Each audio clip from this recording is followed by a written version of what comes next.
Good morning to all.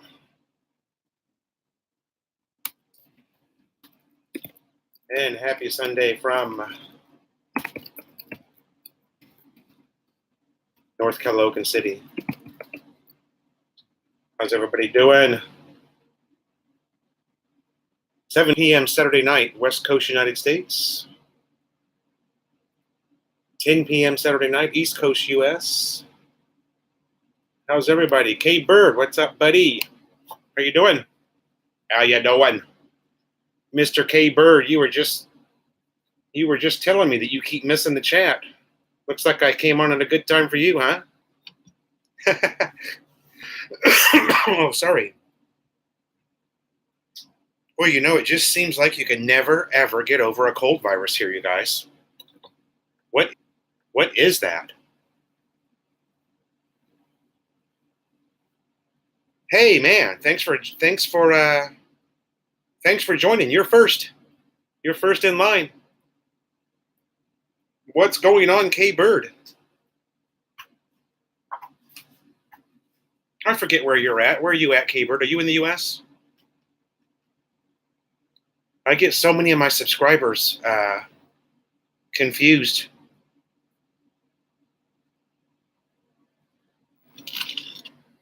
Plus, I've got the memory of an ice cube tray, so that doesn't help much either.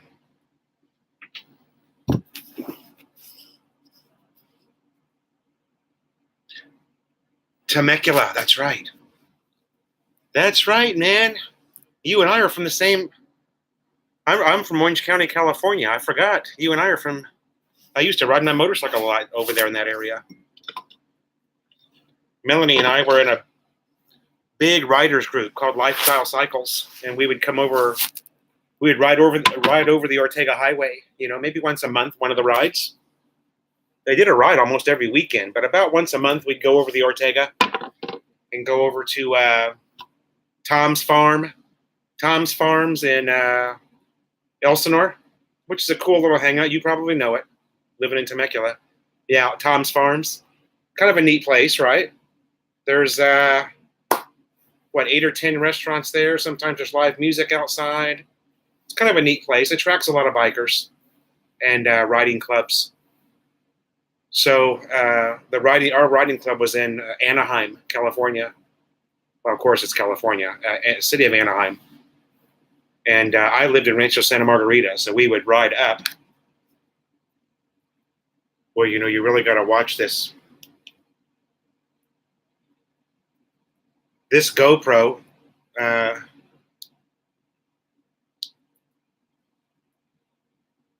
you really have to watch it because, sorry, give me a second.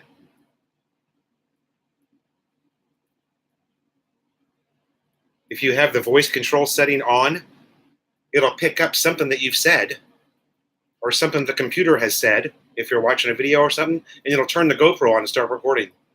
So you have to be really... I just turned off the voice commands on it so that wouldn't happen. It's also bad if you're, doing a helmet mount, riding around. It'll pick up something that somebody has said in a car and think that you're saying GoPro turn off or GoPro take a picture, or most importantly, it'll shut down on you and you'll lose. Yeah, that last fire, the holy fire, right? Jeez, that thing lasted, 2 weeks? And then I saw that it flared back up right on the top of Santiago Peak. I lived right at the base of Santiago Peak there in Rancho Santa Margarita. Had a beautiful townhouse there. I'm sure you missed that place. Man, that was a nice house. But living in the Philippines now, baby. Yeah. Yeah, I was watching it on my iPad. I still have my ABC7 Eyewitness News app on my iPad. So was watching a pretty good chase the other day. Police chase with I guess it was some pickup truck. It lasted an hour and a half or something. It's funny how much Americans love those car chases, man. Actually, I got my family into it. They were glued. They couldn't stop watching it. I said, "See, this is what the Americans are into is car chases. Everybody watches because they want to see what's going to happen."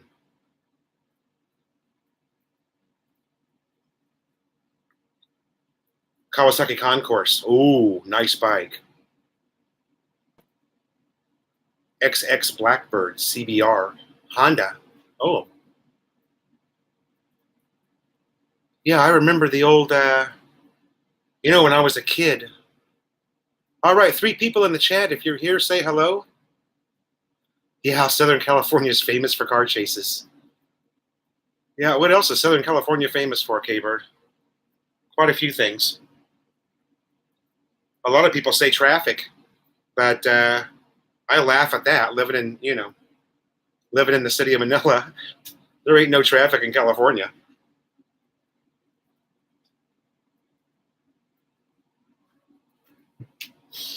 Yeah, it's funny. When you live there, you think the traffic's bad. And then you come to the Philippines to visit, and you're like, oh, we don't have bad traffic in California. Not even close. Mexican food. Oh, yeah. Don't start talking about food in Southern California, man. I tell you what. Something you cannot get here is good Mexican, Good luck. Just forget it.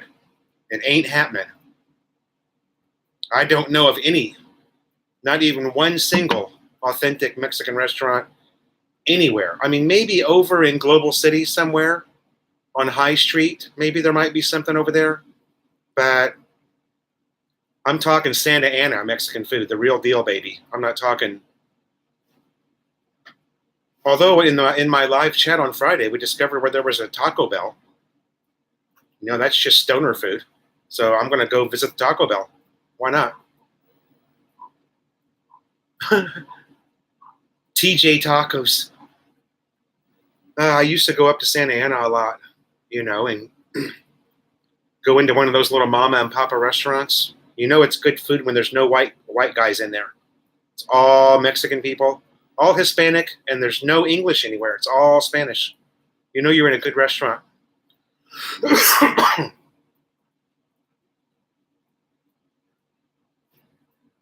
Good Mexican food has no cheese on it,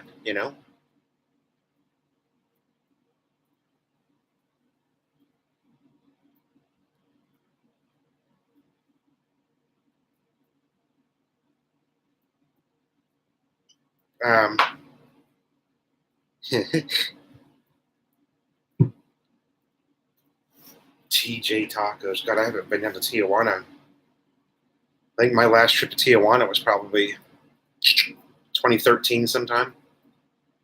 That place is crazy. Yeah, street type tacos on corn tortillas. Those little ones, man, those are the best ones. It's just a little bit of meat and some cilantro, maybe a little bit of salsa, nothing else. Oh, unbelievably good.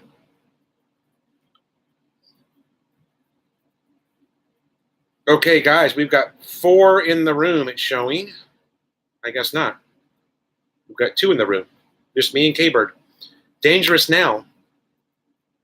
What's dangerous? Street food? Or shit, you could never say that in the Philippines, man. Most people live off of street food here. Because it's so cheap, Street food is so cheap. Oh, TJ, Tijuana. Yeah. Well, there's always been, there's always been a little danger involved with TJ.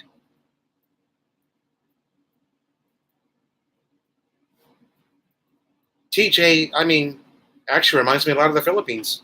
Mexico and the Philippines look very similar when you're boots on the ground walking down the street. You almost can't tell a difference between those 2 countries. They're very, very similar.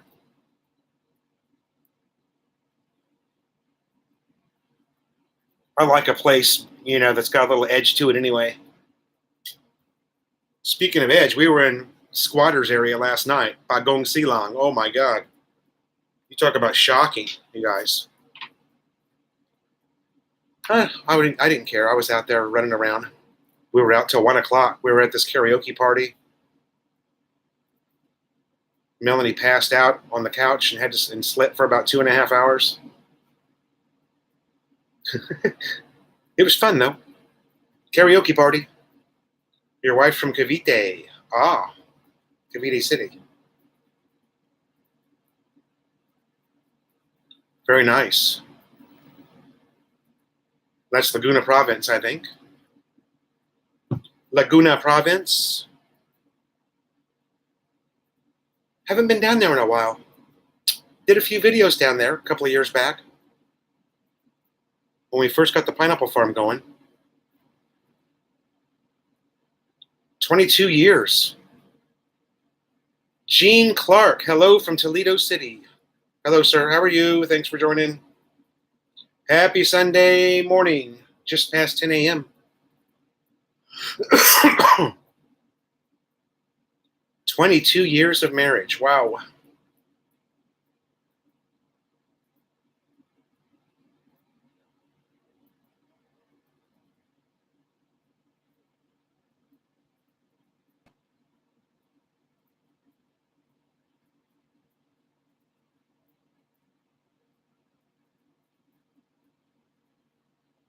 What was your deal, K-Bird? Did you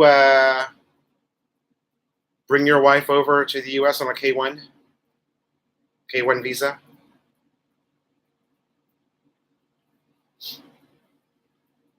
Hello, Gene Clark. Thanks for joining.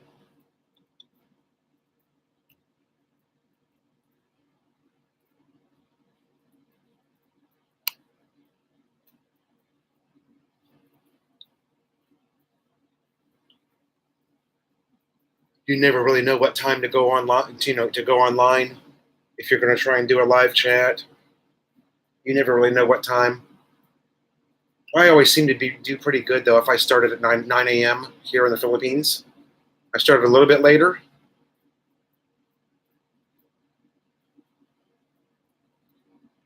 Having fun this Saturday evening. Okay. Oh, when you say Toledo City, maybe you're talking about Toledo, Ohio? Gene Clark? Met her in L.A. She was on a tourist visa. Ah. Wow. Filipino on a tourist visa. You don't see that very often. So obviously, once you married her, she was able to convert and get a green card. That's the path that we were on, Melanie and I, but it just didn't work out for us, Corporate greed. Lost my job to corporate greed.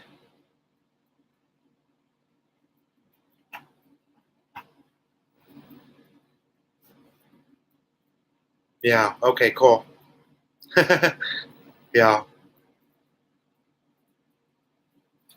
Yeah, Melanie was in the U.S. with me for about 10 months before I lost my job, and we had made the decision that, there's no way that we were going to make it in Southern California with me. I was with my company for 31 years, making good money.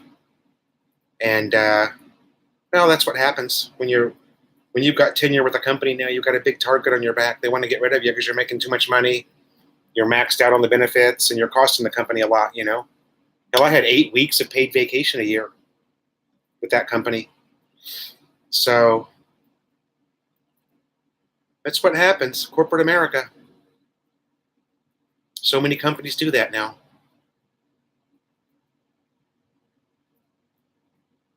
Why have an old man around that's making all that money when they can hire some young little techie kid and give him $20 an hour?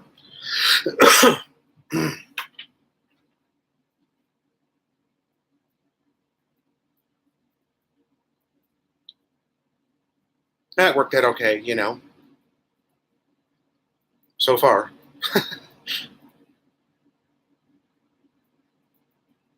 Wait a minute, I think I hear somebody at the gate. Hold on a second. I think somebody might be home. Just give me a minute, okay?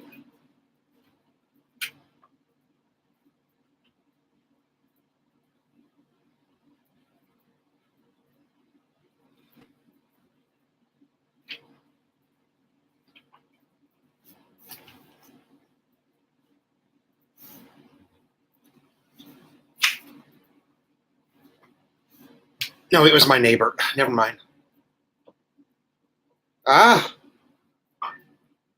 so I worked for Cox Communications, Capered. I was a line technician. Cox Communications. I know you've heard of them. Very big company. 31 years I did with them. I was a plant maintenance technician. I worked on the mainline trunk and the fiber optic network. So we dealt with large scale outages. Outages that affected several hundred to several thousand customers. That's what I did for a living. Fun job. Stressful, but very fun. Very high stress job. Yeah, it was a good job. I loved it. Absolutely loved it.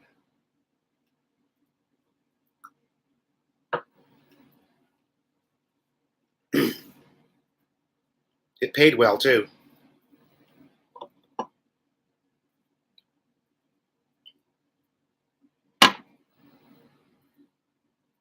It was it was quite a comforting life to live in Southern California and really have no worries. You know what I mean? Fortunately, I was smart enough to get with that company when I was, a young man. I think I was only 20. I was only 22 when I started there. So, and I did 31 years. So they owe me a pension. I'm not collecting the pension yet because I'm too young. But you're about ready to call it quits. Yeah. What do you do? AT&T, Sprint, GTE. Those are all communication companies.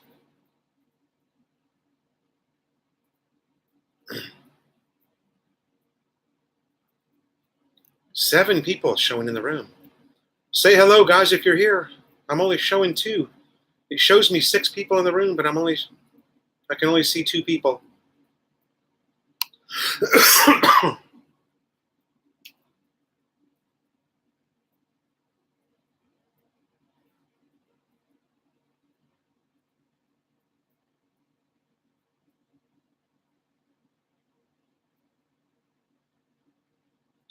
Yeah,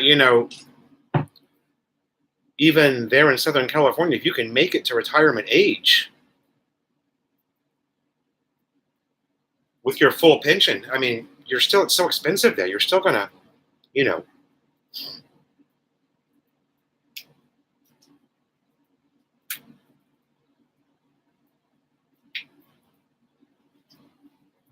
how about the Philippines internet? Gene Clark, it's okay. We pay for a 25 megabyte connection. And what does that cost us? I don't remember what we're paying. I think it's about $60 a month for a 25 meg connection. And, if we're plugged into the modem, we can get an upload speed of about 3 megs, but nothing more than that.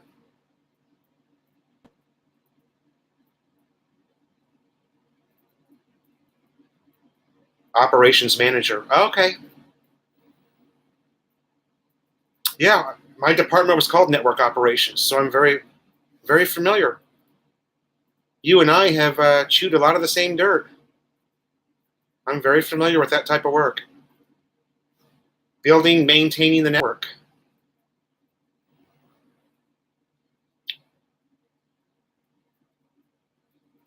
We did a lot of that. We did new activations. We had contractors really that built the bulk of our network, and then we would go in and activate it and balance the network and get it working, get the dial tone and the high-speed data on it on the network, and then manage it from there. So, fun stuff.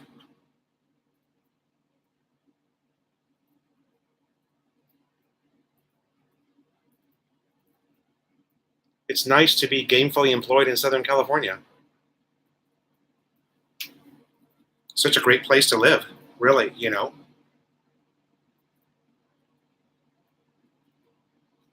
Yeah, the on-call. That's one of the parts of the parts that I hated the most about it.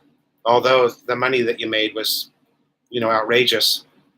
Nothing worse than getting out of bed at 1 a.m. and having to go troubleshoot a network problem. Oh my God! Especially if it was an aerial problem, not an underground one.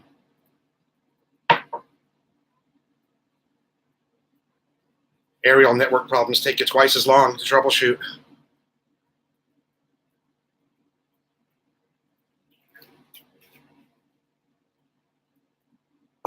The old on call. We did. Excuse me.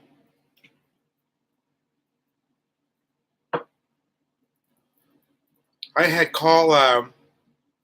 Let's see. How did it work? About every 8 weeks for 7 days. Our standby or our on-call schedule was 7 days. You were working 24/7 basically. You worked your regular shift and then you took your truck home with you. Your work truck home with you, and you were on call for the rest of the night. About every 8 weeks for 7 days. We had a 8-week rotation. You're looking forward to coming to the Phils. Okay, good.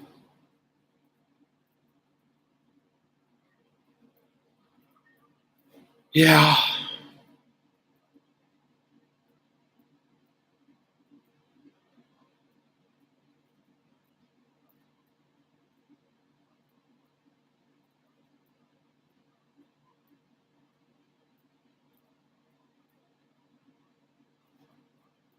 We have started and you'll see, I'll start putting some videos up here pretty soon on it. We've started a barbecue stand over next to Melanie's sister's house. And yeah, bullet holes in the cable. Dealt with that before. Yeah.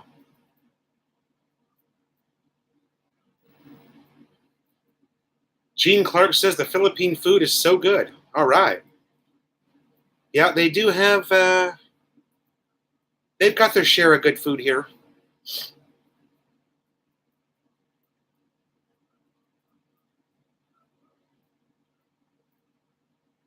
They do have their share of good food here. So yeah, last night was our first night that we were opened on the barbecue stand. So Melanie's idea, she wants to give it a shot. You got to try, right? If you want to start generating some income, you have to start somewhere. So we're going to see how it goes. It's in a fantastic area where there's a lot of foot traffic, so it should do really well. And there's no other barbecue in that area. We're going to be the only one. So it's one of the reasons why Melanie wanted to give it a shot. And her sister's house is literally, we're literally, the barbecue stand is literally right outside, right out front of her sister's house. So it's very convenient. It's very convenient for us. We'll see how it does. We were out so late last night, I didn't get a chance to talk to her. She was up, and that's where she's at now. She's at Palenque buying all the food for the barbecue stand tonight. It looks like her routine is going to be that she's going to leave the house here about every morning at 7 a.m., go to Palenque, buy all the meat for the barbecue,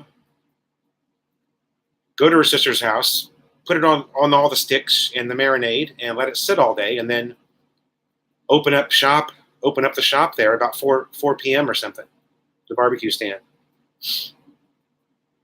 And we've got somebody to work the barbecue stand for us. So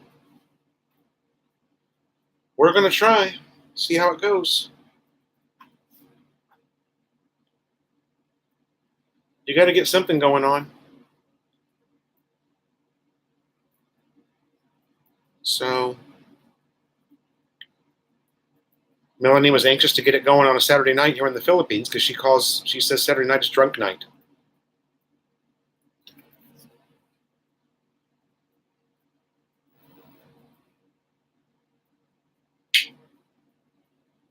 Yeah, Ah, Gene, very nice. Am I going to barbecue too? Probably, yeah. Maybe I'll go over there and work 1 night a week, 2 nights a week, at least help out. It interests me, so.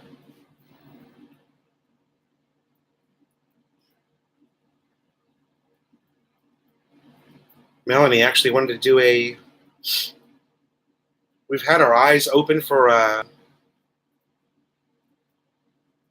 business rental over next to the college here because she thinks it would be, really good to have like a karaoke place. Yeah. Yeah, K-Bird, you gotta have something. The YouTube helps me quite a bit because I can, you know, rack my brain and come up with a video to do. And, it takes you a little bit of time to get a video going, to do it, edit it, put it up. So it's nice to have that avenue.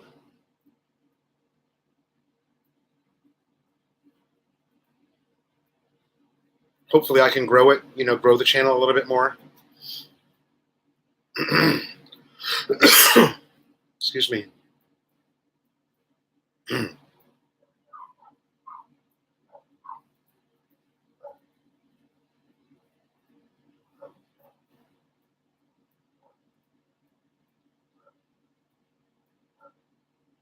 Oh, that was last Sunday where the Melanie and the kids and I keep thinking I hear somebody at the gate, but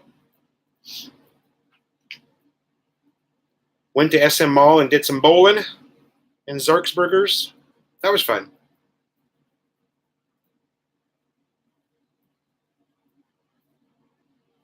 Yeah, the next video I'm going to put up is my daughter's. It's really more for her and her friends. It's my daughter's birthday party, so we're going to. I'm putting that video up for her and her friends. Really, it's just my daughter just turned 15. My stepdaughter, so that's the next video that's going to go up, and then the one after that's going to be a motorcycle ride over to Bagong Silang to scout out the location for the barbecue. And probably this week I'll go to Palenque with Melanie and we'll do a video on picking out all the meat and what it takes to go back and put the meat on all the skewers, and we'll just do the whole. That'll be my next series of videos. It'll be probably on the barbecue stand. Your wife thinks I'm a great public speaker. Wow. Tell your wife thank you. I appreciate that. That's a boost of confidence. It's funny because I don't know how long you followed my channel, but this happens actually to a lot of vloggers. Even Brian, from Philly in the Philippines. If you go back and look at our earlier videos, we're not talking to the camera because in the beginning you're a little apprehensive about talking to the camera. What I mean is turning that camera around in the selfie mode and walking and talking. It takes you a while to get there.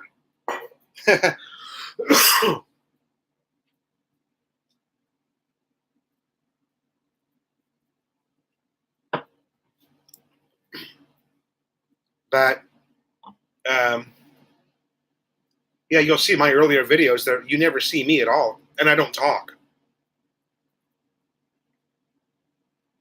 I don't talk at all in some of those earlier videos. I did great work on them, especially like the Puerto Galera ones. Those came out fantastic.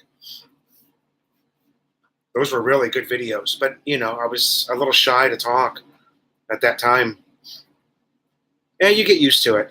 And then it's even hard sometimes to be in public and to be talking to a camera because people are looking at you like, what on earth is that guy doing? Some people don't really understand vlogging. They don't really know.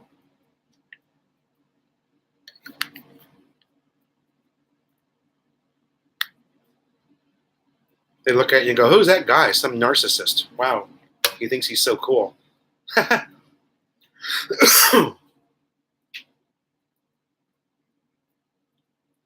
Yeah, the alcohol makes it a lot easier, K-Bird. Joke long.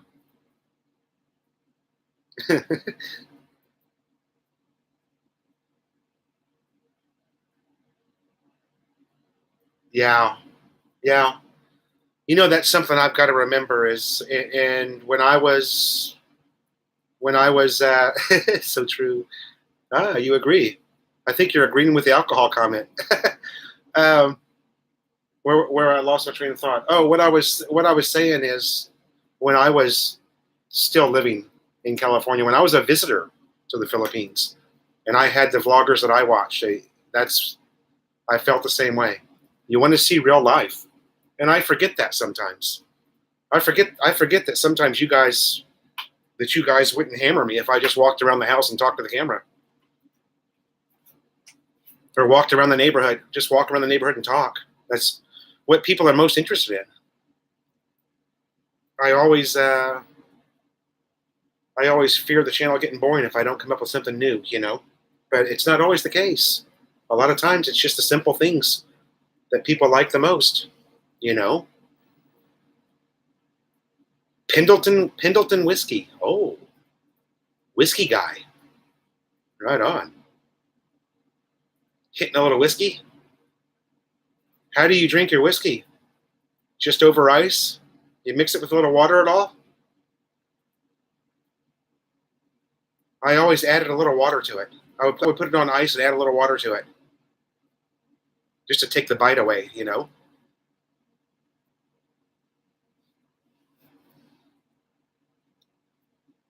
Pendleton whiskey. I don't remember what I was drinking the most when I was back in the U.S. It's Imperador now.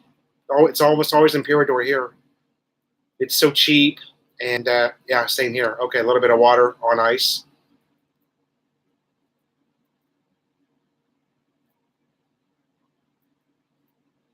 Pendleton, that must be one of those good whiskeys, one of those expensive ones that you buy that are behind the glass at Bevmo.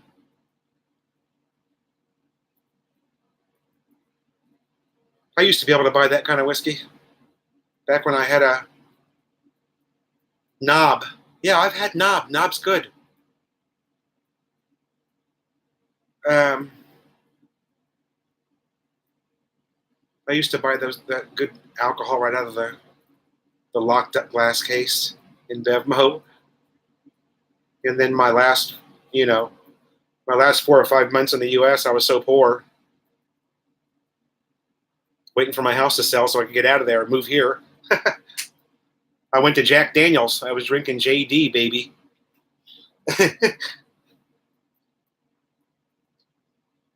I was drinking Jack Daniels bought from CVS on sale.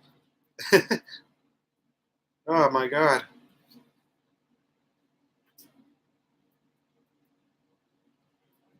The 750 mils, $24. Oof. Yeah. I don't remember what I was paying for.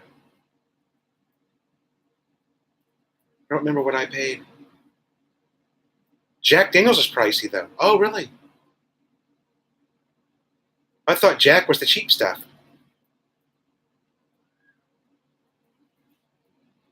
Typically, I mean. Oh, about the same price. Yeah. Yeah, I think the 750 ml bottle of Jack Daniels was $19 at CVS, if I remember right. Then you could get the liter for 29 or something. No, 26. I don't remember.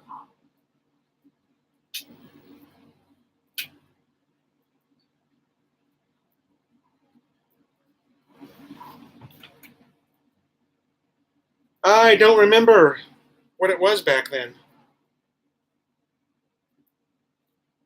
Red Horse. Yeah, I'm on a little bit of a Red Horse hangover right now. That's what we were drinking last night. We were at a karaoke party over in Bagong Silang.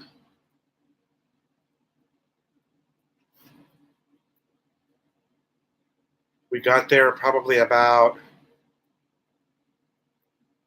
6:30 p.m. and didn't leave until almost 1 a.m.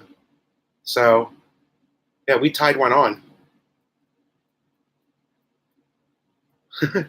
I'm just looking at the clock up here.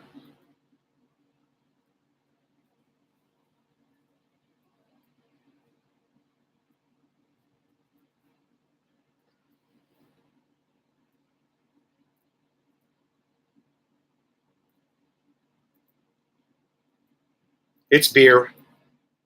It's beer, K-Bird. Pretty strong beer. I had a bottle.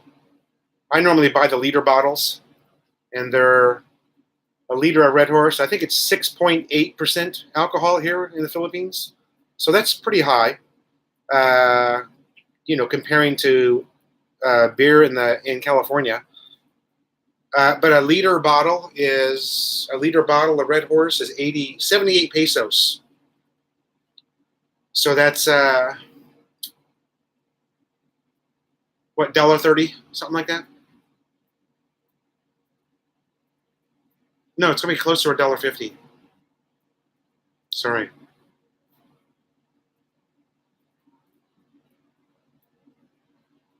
The exchange rate hit 54 here, you guys.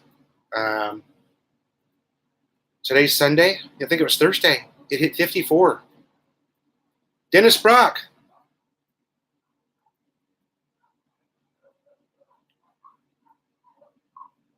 There's another friend from Cavite.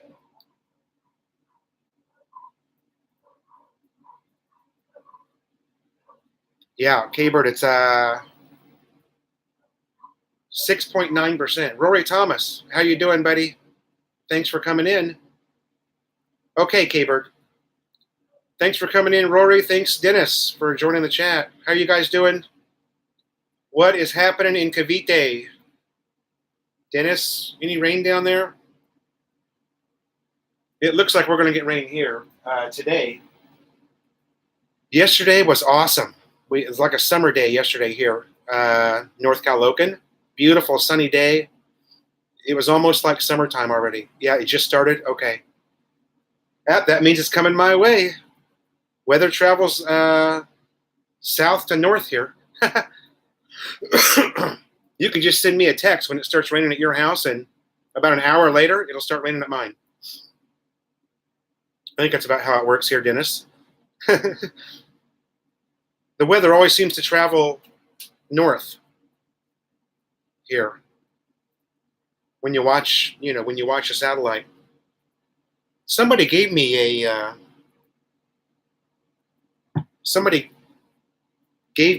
good satellite feed, but I haven't tried it out yet. Philippine AccuWeather, I think it's called. Rory's been in Cebu for a month and it's clear. Ah, nice. Cebu, baby. You're going to run into Enrique Velez down there, running around. He's pretty active down there in Cebu right now. Dennis is sending the rain to North Caloocan. Okay. It stopped down there. You're going to send it up. Hey, Tim. How are you doing, buddy?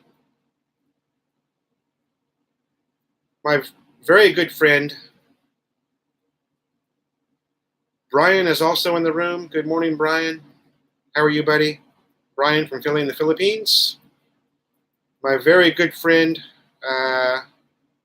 all the way back to my Marine Corps days, Tim Sheets from Campbell, Missouri, United States.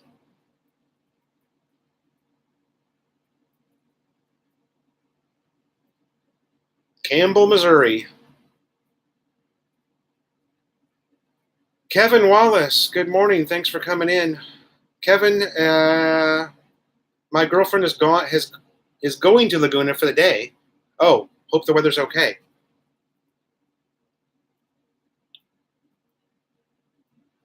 Your girl has gone to Laguna for the day. All right. Mama's away. Me too.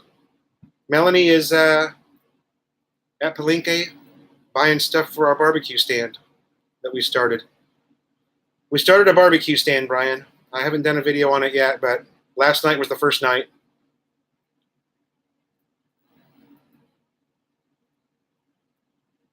Rory is asking, what website can I use to watch NFL and college football? I don't know. Brian, do you know the answer to that? Brian from Philly in the Philippines? NFL and college football here in the Philippines? I know there's some packages you can buy. Okay, Brian didn't know either. Sorry. Somebody's probably going to know, though. One of these guys. If we get a few more people in here, somebody will probably know. Yeah. Well, it's right outside, for you guys that just joined, the barbecue stand that we're doing is right outside Melanie's sister's house, over an area that's got a ton of foot traffic. Rory says you got signal now, but you're not happy with it. A lot of people say that. Gene Clark, I love the roasted chicken down the barbecue. Really good stuff. Yeah. How'd the first night on the barbecue go? Pretty good, Brian. I don't know what our take was, though, because Melanie and I were at a party last night, and we kind of overdid it. We were out really late last night. So I won't get to talk to her about how we did. Did we sell out? I don't know if we sold everything. Sold any chicken ass. You know what's funny, Brian? Melanie and I were in S&R Wednesday, Thursday of last week, and they had a giant bag of chicken ass. It was like 2.5 kilos of chicken ass. It's cheap, too. It was only, it was only 300 pesos, I think, for 2 kilos of chicken ass. But yeah, whenever we talk about that chicken ass, we always think about you guys. That video you did on eating the chicken ass. It was pretty funny because this, S&R, S&R, you guys have gone there. You can get some pretty good deals if you're very conscious about looking at the price. You can get, pork and chicken at Palenque, which is your cheapest option. It's about 170, 180 a kilo. And S&R gets pretty close to that price on a lot of stuff. So, and the one thing about S&R is they have the chicken wings that are really big, like we have in the U.S., where as opposed to pure gold, they have these little tiny ones about the size of your finger, but S&R has those big ones, like we could buy in the U.S., the chicken wings. Yeah, Brian and Hannah Grace, too. The chicken ass stand. We're going to have to, we'll have to put it on the menu, I'm sure.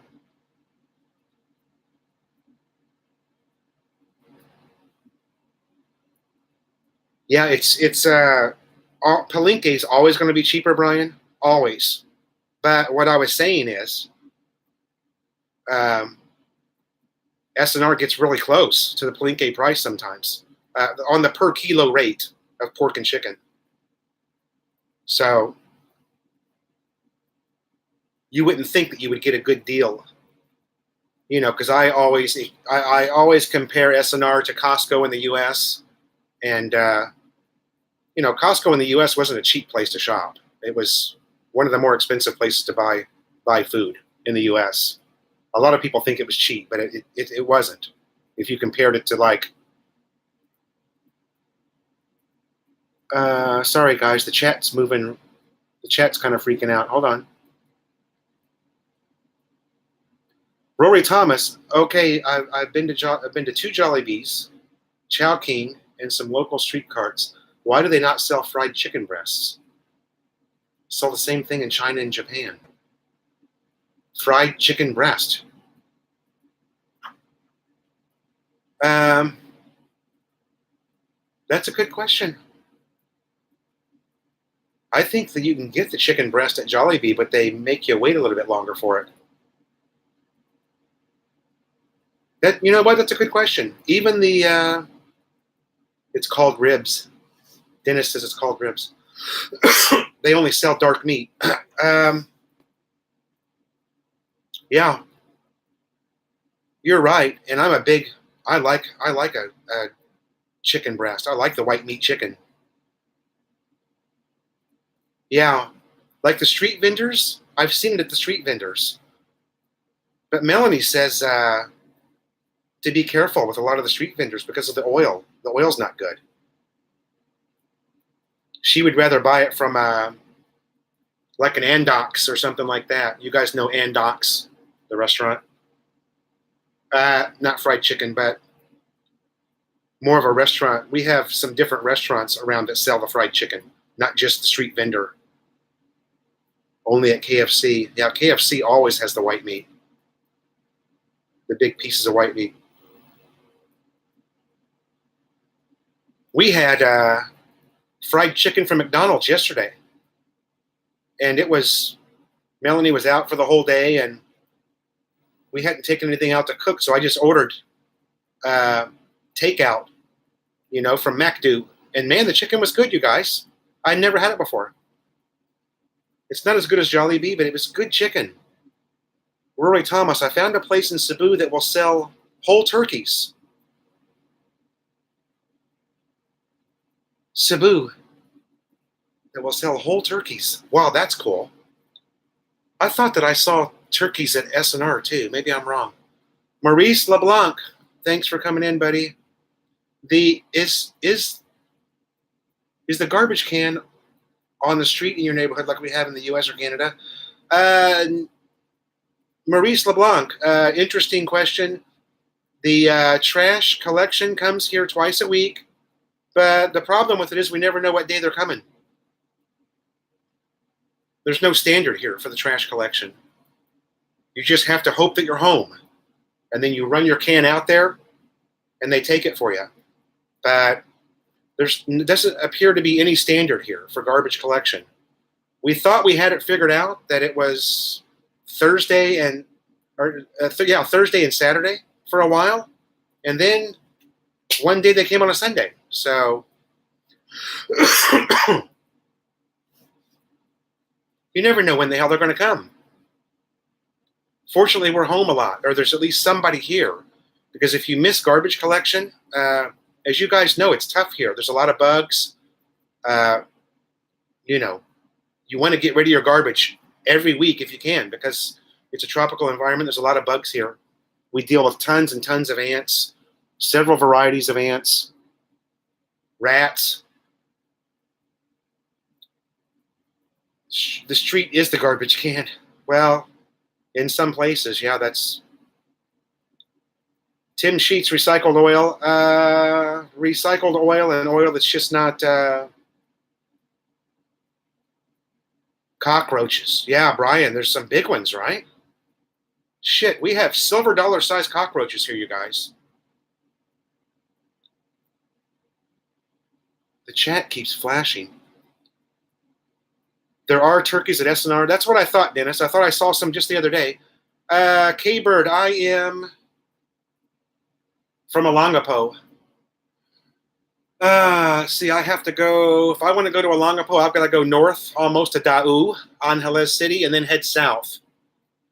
And I'm going to say it takes us about 2 hours in a car, if we have a car, to go to Olongapo. That's, of course, using the toll road.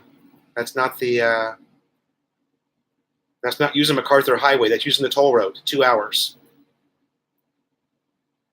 Dennis, same thing where you are. You don't know when they come. Yeah, you just have to listen for the basura, basura, basura. Basura is trash, you guys. And you hear the guy yelling, basura, basura, basura. And then everybody scrambles in all their houses, to make sure they get all the cans out. Rory Thomas says that the trash truck was ringing a bell at first, and you thought it was the ice cream truck. Yeah, I think what happened on our trash truck is the horn broke. He used to honk the horn, and you'd hear him. He'd honk it like 5 times real quick, and we always knew that's basura. But now he's not honking the horn. I think the horn broke on the truck, so it's really got us all,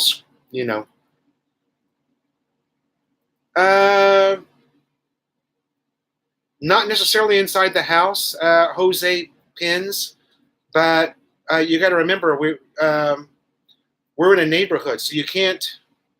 Doesn't matter how clean you are in your place. Uh, you might see a rat walk down the fence from the other house or something. We have glue pads strategically placed in some places. If we see a little bit of, we can put a glue pad down and get them. But it's not, it's not a huge deal. It's not like we're seeing them every day. I don't want you to get alarmed by that. It's not that bad. Maddie, come on. There she is. Look at that. You're live, Maddie. Now you're a star too, YouTube star. Odaba. Maddie May. The Shih Tzu puppy. Say hello to everybody. Say hello. Great dog, you guys. And finally, housebroken. Oh my God. Took me 90 days. She's finally housebroken.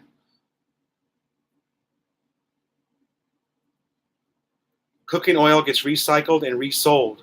Yeah. Wouldn't surprise me, Tim, especially here in the Philippines, where it's just more fun. K-Bird says, I think of staying in that area when we come. Oh, Olongapo. Absolutely. You got to go to Olongapo. It's a great little city. And then, work your way up the coast there. Work your way up into San Francisco area. Beautiful up there. Brian says they have a trike. Ah, a trike that gets your trash. We have actually a big, giant truck that comes through with like 4 guys standing on top of the truck, and then they just take your can and throw it up in there. And Dennis Brock says his cats will not chase the. Yeah, you would think that there'd never be a rat anywhere because there's so many stray cats. You wouldn't think there'd ever be a rat or a mouse anywhere in the Philippines. There's so many stray cats. But I think, you know what? I think the cats are lazy here.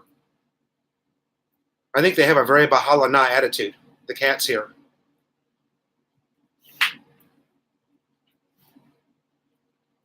I think they're too lazy to chase the rats.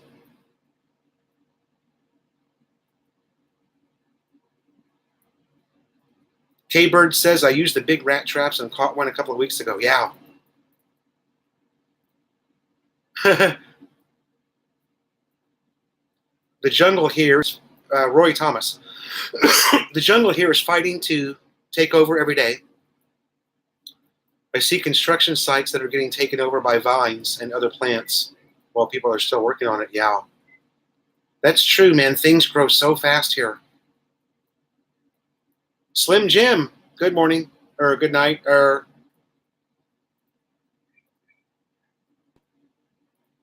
just woke up, more trash talk. I get a real garbage truck for pickups. Ah, okay.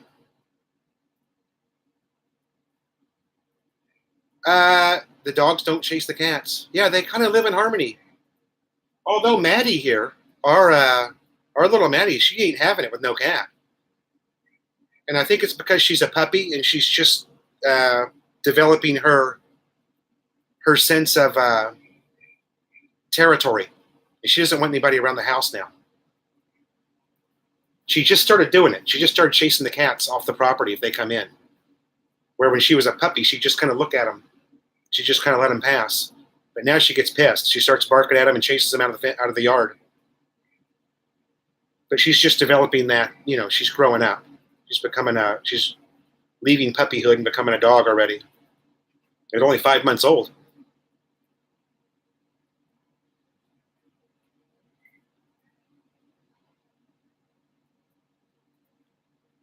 Notice the street dogs do not bark either. Yeah, the only dogs that bark are the dogs that are behind a fence. Street dogs, pet dogs bark at everything. Yeah. Well, I only mentioned that because that was a big change that we noticed in Maddie when she was a puppy, when she was only 3 months or so, when she first came here, 4 months, she was so mellow. She never barked at anything, and now she's really getting aggressive, like she's protecting the family. She's getting that dog instinct going now, developing that instinct that all dogs have, that protection instinct, especially if Melanie's around. I mean, she loves her mama. When my wife is here, earning those Scooby snacks, yeah. Yeah, if Melanie's around, man, nobody can even get close to mama. She loves my wife. My God.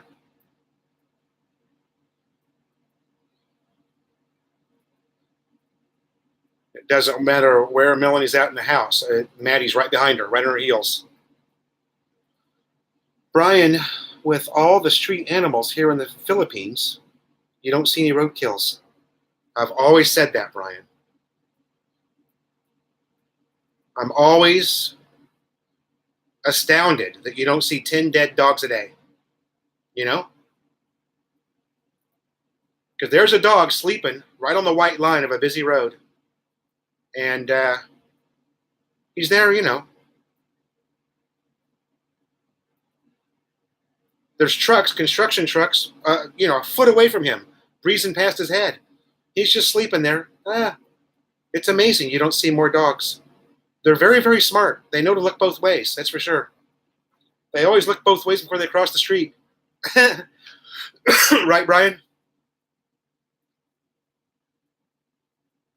Hey, tell me if this is true, Brian.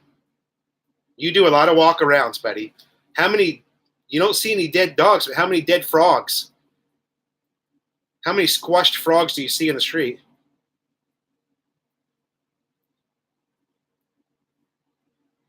I see a ton. Dennis says a lot of them. Oh, Brian, not many up there? Okay. Well, I am closer. We're a little more provincial here than you guys are there, Brian. That's probably why. We're a little bit, closer into the country, I think, than you are. But I'll see 5 a day, squashed frogs in the middle of a road. It's a bad, one of the bad things to be here. A dog is very bad, and being a frog is bad.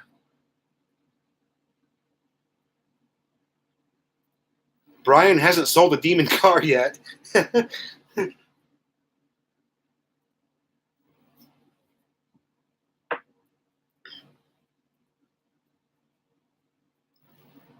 Well, Brian, maybe a little too much vlogging on the demon car, huh? Did you curse it? Nobody wants to buy it now?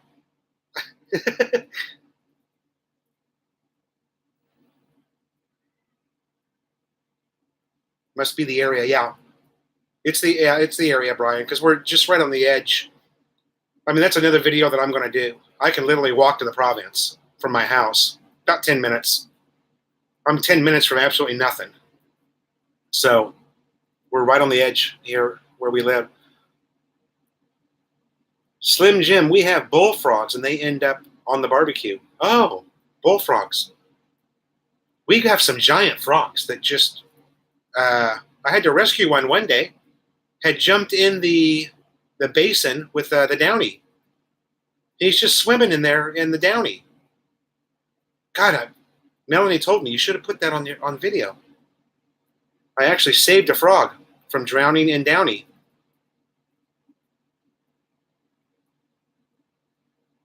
We've had the frogs on several occasions jump into the buckets of water or the basins of rain. I guess they're okay with it. Frogs can swim, right?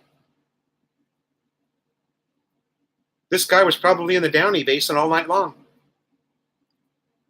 I'm surprised it didn't kill him, because that's, kind of maybe it made his skin really soft. I don't know. Rory Thomas, I thought the frog problem was just where I am. No. I'll start putting those in my vlog. The squashed frogs. We'll make a joke of it. You'll see. If I was to walk from here to the trike station, I bet you I'd see at least 2. And that's, you guys know that that's a short distance from my house to the trike station. It's funny because when you're riding the motorcycle around, you see them out in the road. When it rains for it's rainy season too. That really brings them out. And man, we've got some big ones, you guys. I mean, we've got, I don't know how to compare the, like the size of a roll of toilet paper. That's how big our frogs are in our backyard here, where the pineapple plants are. Hey, Brian, I haven't had a chance to ask you, have you had any problems with your GoPro, the audio? Remember I told you that every now and then it kicks back a distorted audio or no audio at all? Have you ran into that problem yet? My last video, the one I did of, which one was it? The video I did where we went to the mall last Sunday. No problems yet. Wow, okay. Huh.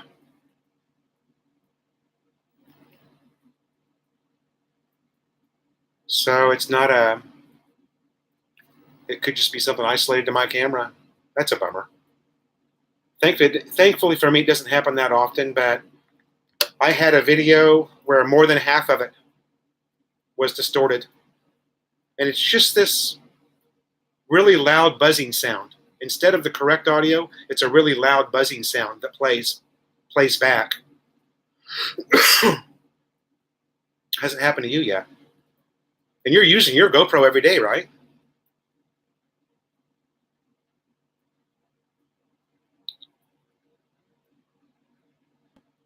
Ah, I've only had that happen to me once. I got a river running through the subdivision I live in. Yeah, we do too, right behind my house. And that's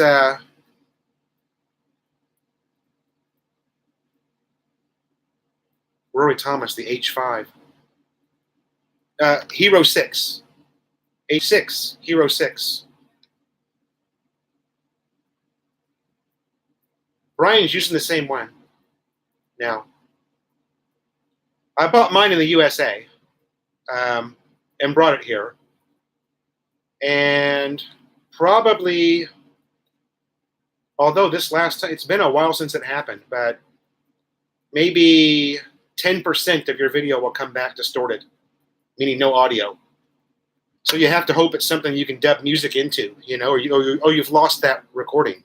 So I don't use an external mic. I'm only using the mic that's on this guy. So, which appears to be a great microphone when it works. I've even noticed that the wind noise is very low on this. If I'm doing a motorcycle ride, the wind noise is pretty low. Ah, Slim Jim knows about this. Hero 6 has a lot of complaints. Yeah. So it is something that's common. Maybe you just haven't had to deal with it yet, Brian. You've been lucky. Like I said, I went a couple of months. It didn't happen. So, but then that last Sunday, and I'm not doing a continuous recording. I'll typically shoot 2 minutes and shut it off, turn it back on, shoot another 2 minutes. And I had several of those 2-minute segments that were, the audio was just trashed. There was nothing. Is the case pressing on the mic port? No.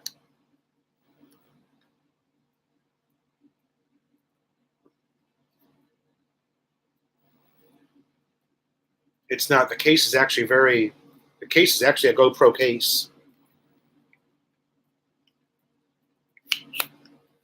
It's a nice little deal. Yeah, you've got that Canon. That's a nice, that Canon's a nice little camera.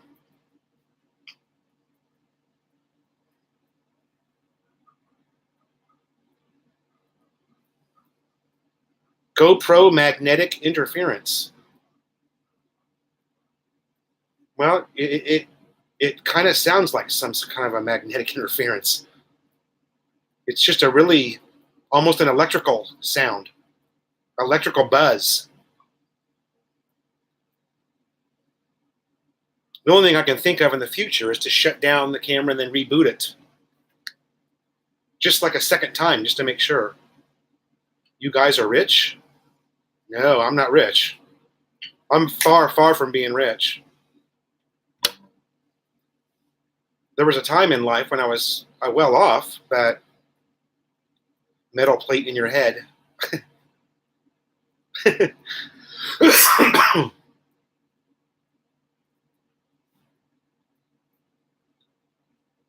Even my days of being well off are long, long gone. I'm just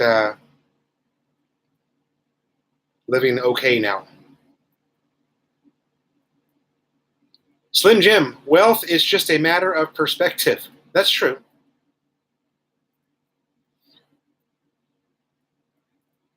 Stray magnetic signal interference. Tim Sheets, are you Googling all of this right now as we are talking about it? What are you doing over there?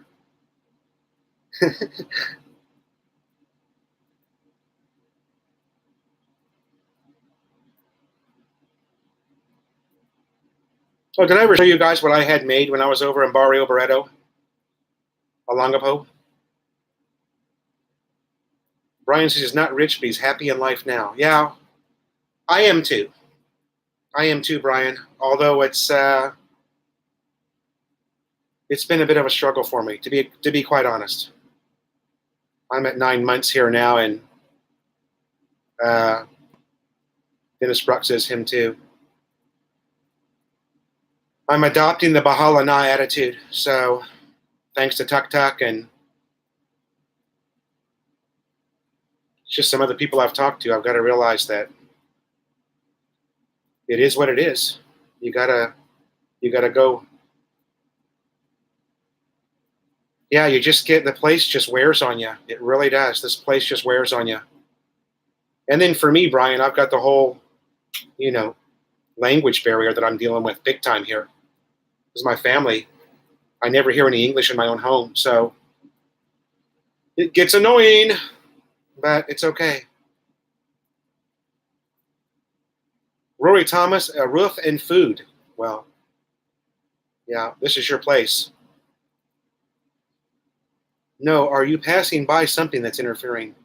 Oh, no, Tim, it's just random. It's very random when it happens.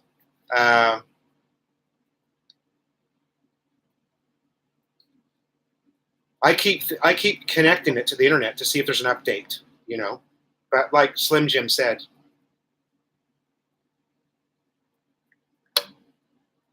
I should actually go on to the GoPro site because there's going to be a chat room there, right? There are a forum. The only thing I can think of to do is just to reboot the camera.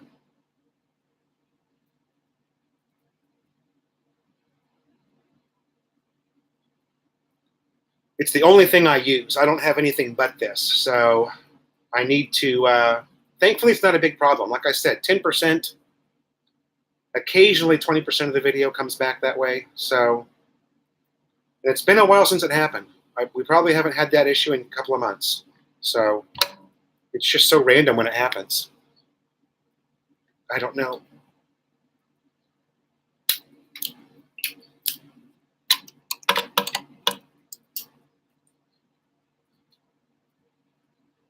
But great camera, you guys. If any of you guys are looking for a great video camera, this Hero 6, and it's completely waterproof. Doesn't need a case. You can drop that in the swimming pool. No worries. It's fantastic. Absolutely love it. Especially since it's rainy season now. Sorry, hold on a second.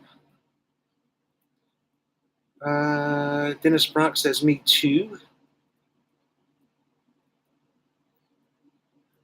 Jose Pins, do you ever miss the Western life in the U.S.? Yes, I do. I miss it quite a bit.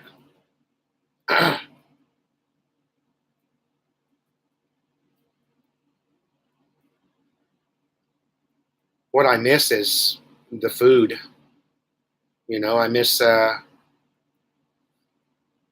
miss my gas grill, for one thing. It was so easy to just, and Melanie talks about that, how much she loved our gas grill we had. How you just turn the burner on, hit the igniter, and boom, you've got a beautiful barbecue grill to cook on without all the work, because it's work here with charcoal. The charcoal makes the food taste awesome, but I mean, you're working your ass off to cook here.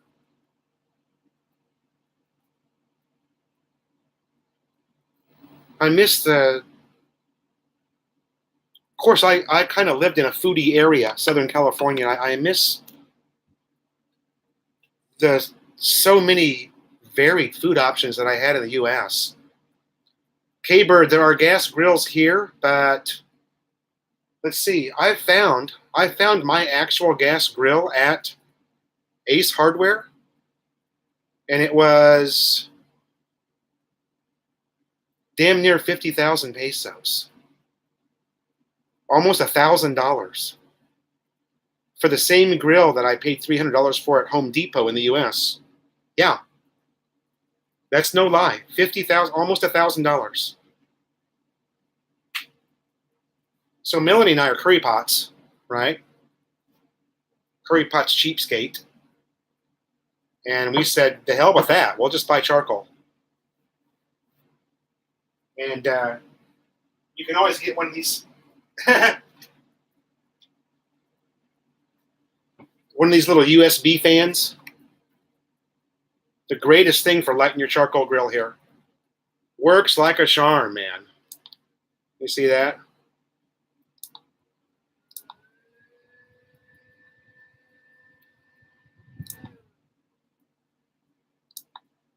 Fantastic for lighting the charcoal grill.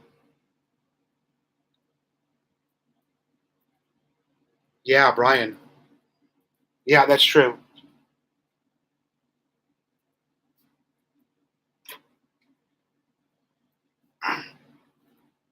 Well, you know, also the elements are so harsh here, you guys. I told you guys that bike that I bought my stepdaughter, it's just a big rusted piece of crap now. I bought that bike in April. I mean, it's still in pretty good shape, but I'm just shocked at the rust. There's rust everywhere. Hey, Clyde. Clyde Seaside. Aussie in the room. Aussie alert, Aussie alert. I've seen some gas grills on Lazada. Pricey, but it's worth it, I think. Yeah, and then, you know, then Brian, you know, brings up the idea about parts. And the guys, the elements are so harsh here. Yeah, it's the exact same grill, K-Bird. It's a Coleman infrared grill is what I had in the U.S. The same one is, believe it or not, $500 to $600 more. Order a grill and have someone buy in that bad boy for you. Yeah. K-Bird says, I like charcoal better. I have a green egg barbecue. Ah.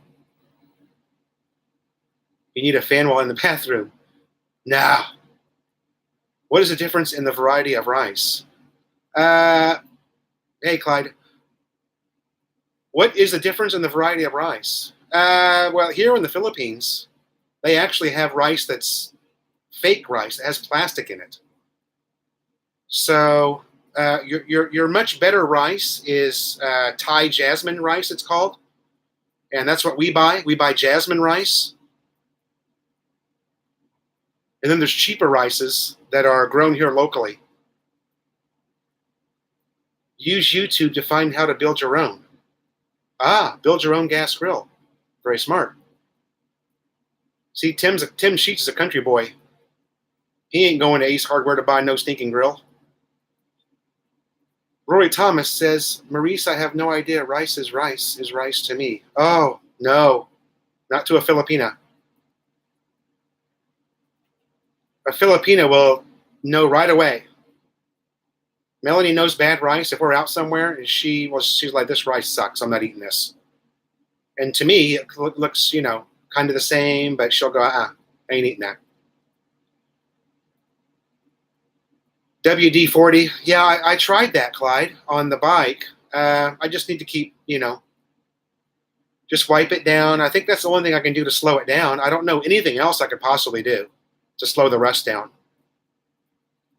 But I was just shocked that, I mean, we only had the bike maybe 6 weeks. Hey, Brian Hatcher. Huntington Beach, Southern California alert. Brian Hatcher in the room. Brian, Philly in the Philippines, WD-40 is a must. I agree. I've got my can of WD-40. Plastic in the rice. Yeah. Well, you know, K-Bird, there's a lot of people here that are struggling, man. And to have to buy rice that's got that shit in it. Yeah, jasmine rice is definitely the best. You should get a Patreon account so we can fund your mission. Thanks, Brian. Yeah, I got to do all that stuff, man. I got to get YouTube. I mean, not YouTube. I got to get Facebook. I need to get a Philo in the Philippines Facebook so we can all connect that way too, you know? Roy Thomas says, Dennis says that Fuji rice is good. Fuji rice. We always buy some, our neighbor is a vendor. Our neighbor is a distributor. The guy right next door to us. And we get, 50 kilos? We buy rice, not 50 kilos, 25 kilos at a time. Corrosion X works better than WD-40. Okay. 10W40, WD-40. WD-40 evaporates. Yeah. And it's also more like used for getting rid of water, right? WD-40, if I remember correctly. It's more like something to loosen up a lock or to get water out of a joint, a metal joint. I have K-Bird. I've seen brown rice. Yes. Sorry. The chat on this thing. I don't know if yours does that, Brian. It keeps flashing. It'll jump up really quick and then it flashes.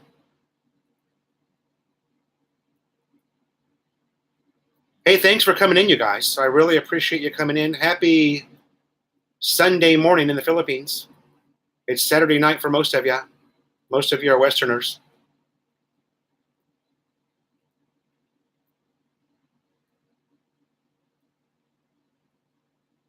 WD-40 is great for cleaning and protecting stainless steel. Thanks, Brian. It's him getting the updated chat is all.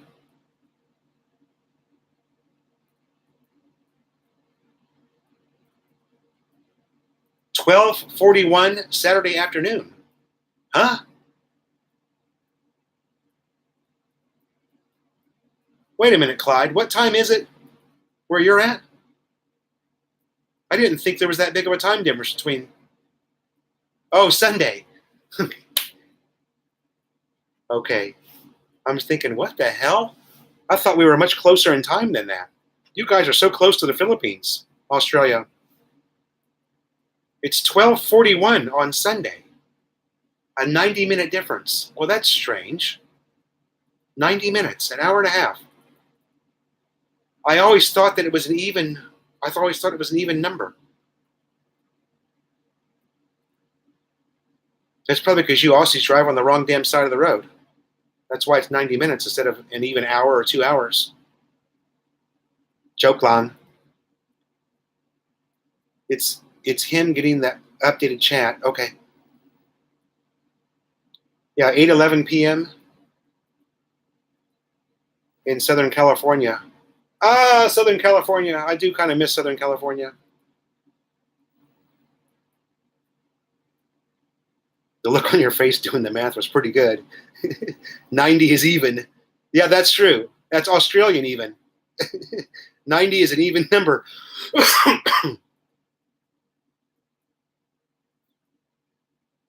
1:13 on the east coast of Australia. There you go. Well, there you go. 1:13. So that's 2 hours. Clyde Seaside is 90 minutes. Yeah, you Australian guys have it licked, man. Hey, thanks, Brian. Thanks, Brian. Talk to you later. Say hi to Louisa and Hannah Grace.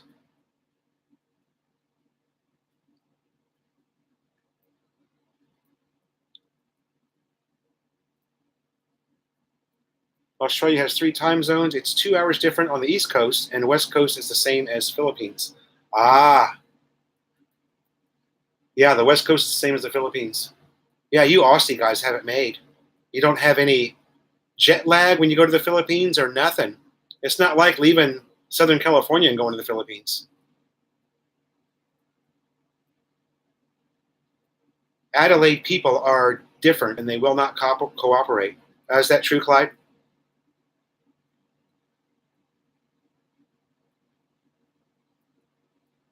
Hey, I got a great Netflix recommendation. No. Clyde says no. Hey, hold on, let me read that again. Adelaide people are different and will not cooperate. Clyde says no. I'm stirring the pot in my own room. Did you guys cooperate with who?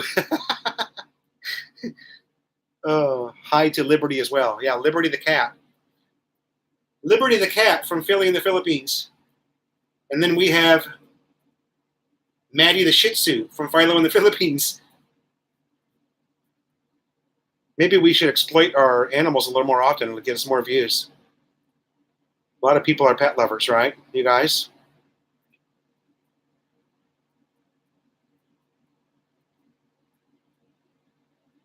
I just put my wife's ass on cam as much as possible. Clyde Seaside said he thought that would get me a lot of views. So I'm trying it out. Right, Clyde?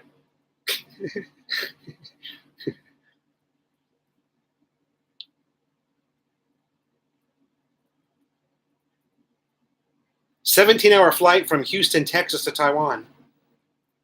Oi, 17 hours. Yeah. Well, I'll tell you, I always flew from LAX to Seoul, Korea.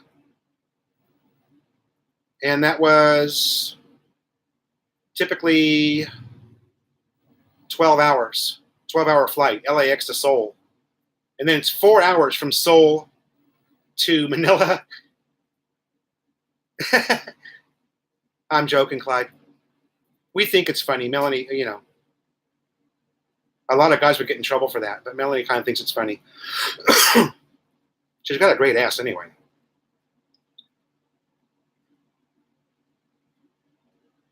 Every now and then I would go to Taipei, and that was 14 hours from LAX. But then if you went to Taipei, it's closer. It's only 2.5 hours to Manila.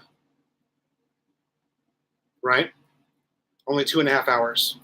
Where Seoul is a 4-hour flight from Seoul to Manila. So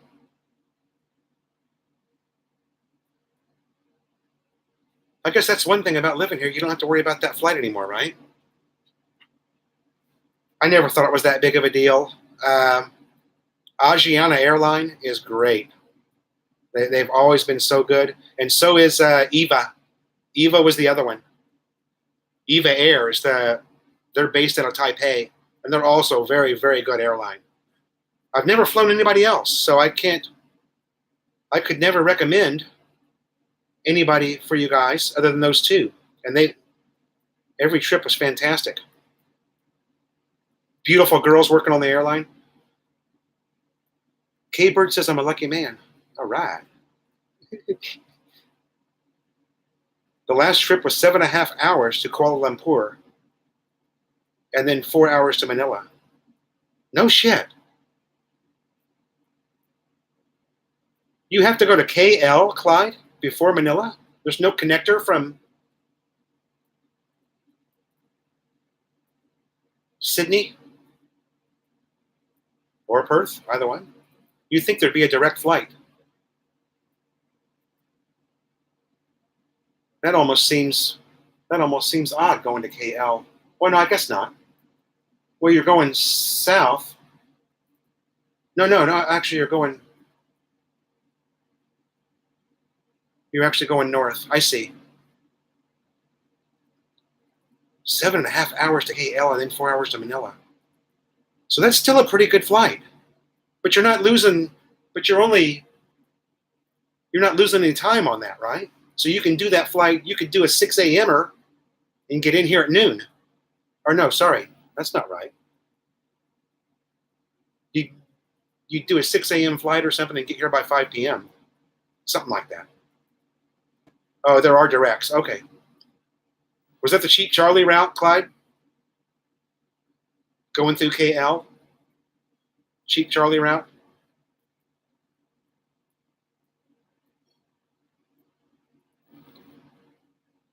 Rory Thomas says that he was on Air Nippon, one way for 3 adults and 1 child.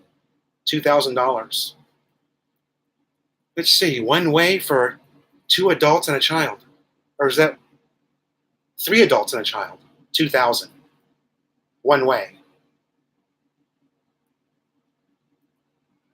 Yeah, when I would buy Melanie a one way, I was getting it for 600. So 1,800. Yeah, it's about right. Comes out about right. About the same. It was Eva Air. Could not beat that price. Oh, Eva. Yeah. Eva's great, too. I have nothing but good things to say. There are directs from Sydney. And Tim Sheets, the Rain Man, says only Qantas. Yeah, but Qantas is expensive.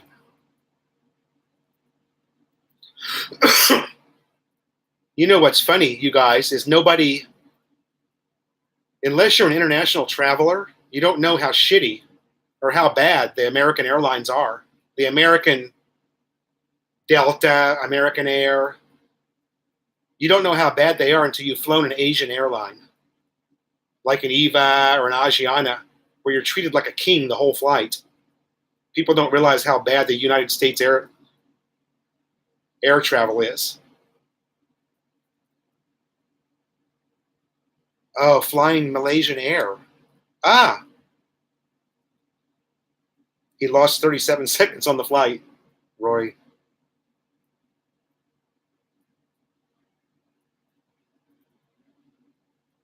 It's only because I'm flying Malaysian Air and Malaysian Air. First time fiance came here, it was via China. Yeah, also, the U.S. airlines suck big time. Yeah, but you know what I mean, K-Bird? You don't realize that until you fly with a big Asian carrier. They treat you, I mean, the difference is unbelievable. It's like, it's just unbelievable. People would never understand.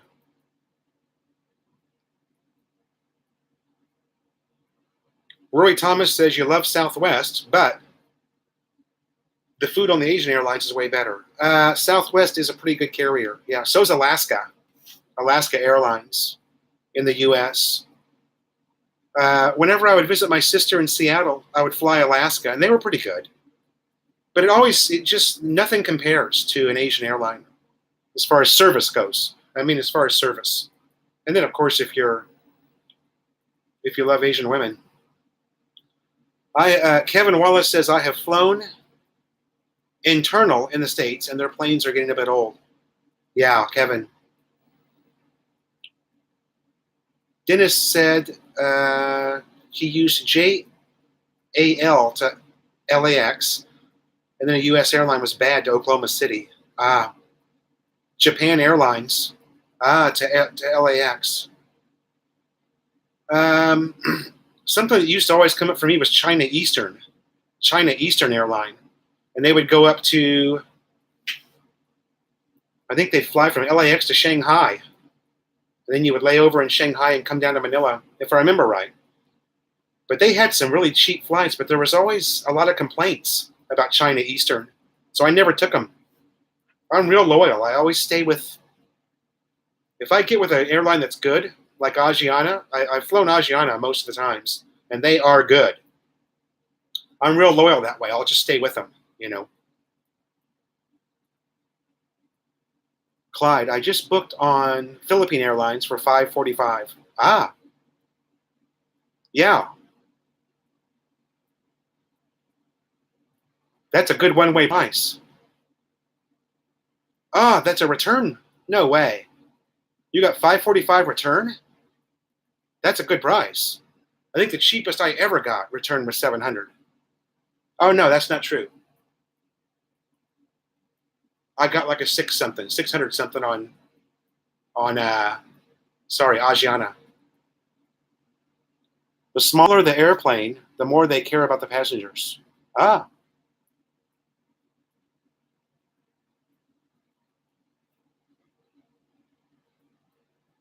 what's cool about Asiana, if you're doing LAX to Seoul, you're going to be on the Airbus A380, that monster. I got that plane 3 times, LAX to Seoul.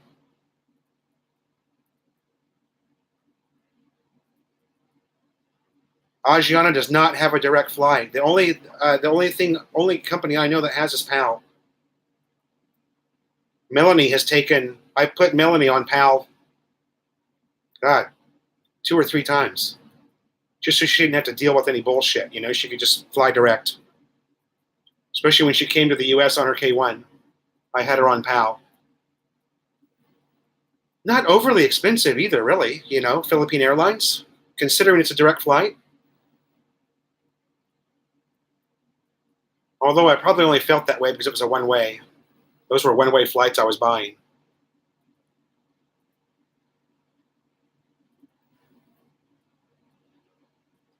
Asiana was the. Wait a second. Cathay Pacific is a very good one. Cathay. Clyde says that Cathay Pacific is via Hong Kong. That's for your trip from Aussie down to here. You go through Hong Kong. Does Asiana have a direct flight only through PI? Okay. Sorry, I'm catching up. And Rory says that Asiana was the plane from the TV show Lost. Was that really? Was that Asiana?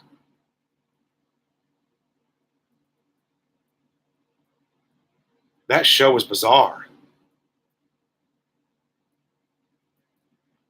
Oh, Air Asia. Sitting next to a goat. Hey, that could be an upgrade, actually, Clyde. I've sat next to a couple of people on airplanes that I wish were goats instead of who they were. Edward Crandall, welcome to the chat, brother. Flying on Air Alaska next Saturday out of Baltimore. Sorry, it's moving too fast. To LAX, then Air China to Beijing, then to Manila. Okay, nice. So you're coming from Baltimore to Manila. Whew, that is a haul. I was lucky. I flew out of LAX every time I came. So LAX is the closest you can get to Manila in the U.S. But Roy says it was Asiana Flight 173. Roy says he was on a jeepney with 3 chickens. Oh, come on. There should have been a big late John baboy on there too, or even a live baboy.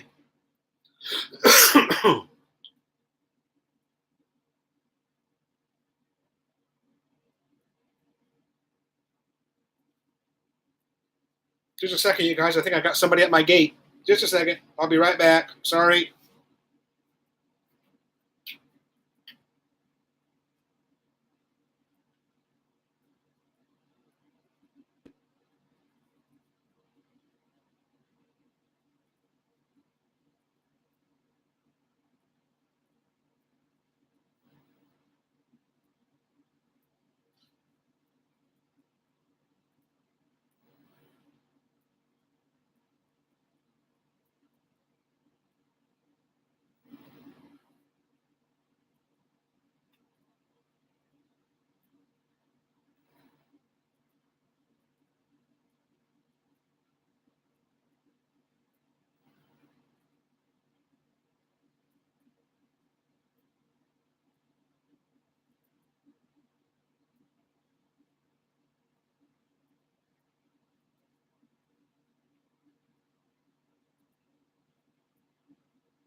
Sorry, guys. That was the neighbor again. All right. Edward, enjoy your trip to Manila, buddy, from Baltimore. Yeah, Edward, that's a long trip. Normally Washington, D.C. to Beijing. Oh, okay. Was it a guy going to the cockfights? Sunday is fighting day. Ah.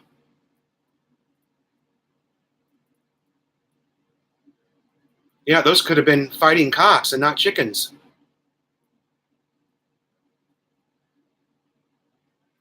I think they were going to the dinner table. What's a good car to get and drive in Cebu? Shit, any car, I would think.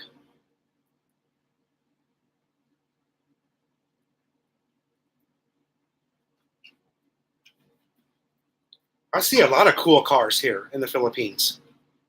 The reason I think they're cool is because they're so much less money than what you would pay in the U.S. My God.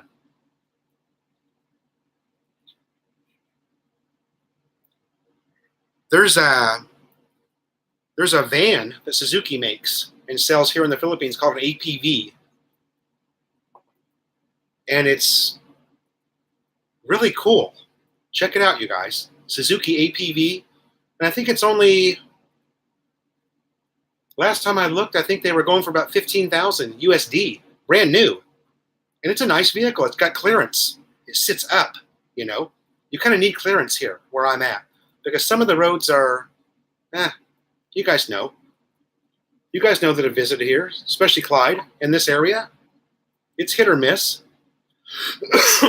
If a road does wash out, it'll take them 2 years to fix it. So you need that.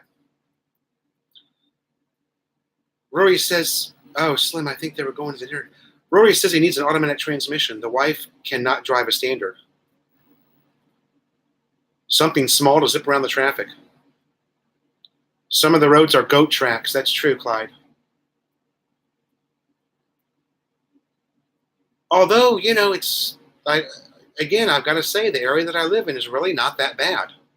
When I think about it offhand, there's only a few places, unless we wander over into the Bagong Silang area,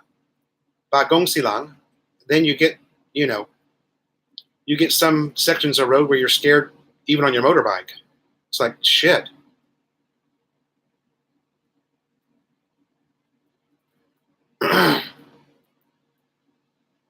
What I've always found odd about the Philippines, and I don't know, you might understand this or know something, Clyde, that I don't. It appears to me about 60% of the cars that are on the road are diesels. Exactly the opposite of the U.S. Roy says he wants a Mitsubishi Delica 4x4. Ah, okay. Yeah, there's not. I was going to say that too, Slim Jim. There's not a whole lot of zipping around in the Philippines in traffic, especially Cebu traffic, which is nothing like Manila. But if you want to zip around traffic, get yourself a motorbike, Rory. Get yourself a Raider 150 fuel injected like mine. I zip around all the time, me and Melanie. We never have a problem. Not so great for rain, but what the hell. Same in Singapore. A lot of diesel. Wow. Now you wouldn't think that about Singapore, would you?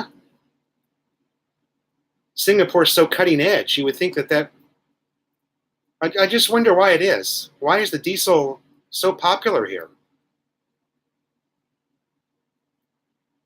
Seems like it costs more money. Sweet Perry, good morning. Magandang umaga. It's 11:30, so we're almost magandang gabi. This chat keeps flashing off and on. I find it crazy that all of the taxis are manuals. Yeah. The white taxis are, that's true. Actually, a lot of the cars, Clyde, are manual. There seems to be more manual transmission here than anything else. Sweet Perry, diesel is cheaper than gasoline. Okay. The trail engine lasts longer than a gas motor. That's true.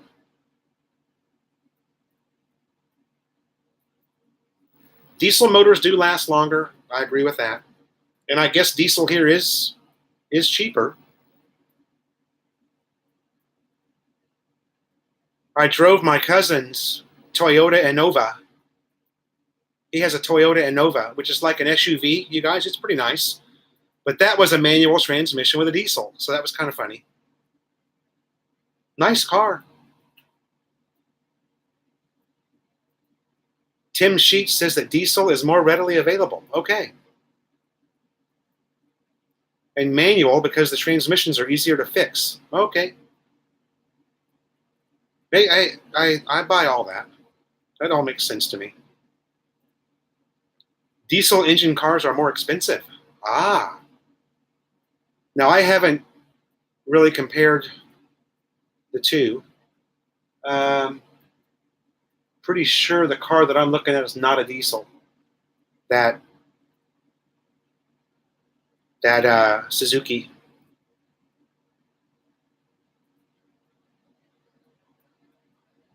Big trucks. Yeah. What's funny about the trucks here in the Philippines is they just are monsters. They haul ass. You can't get around them. They're so fast.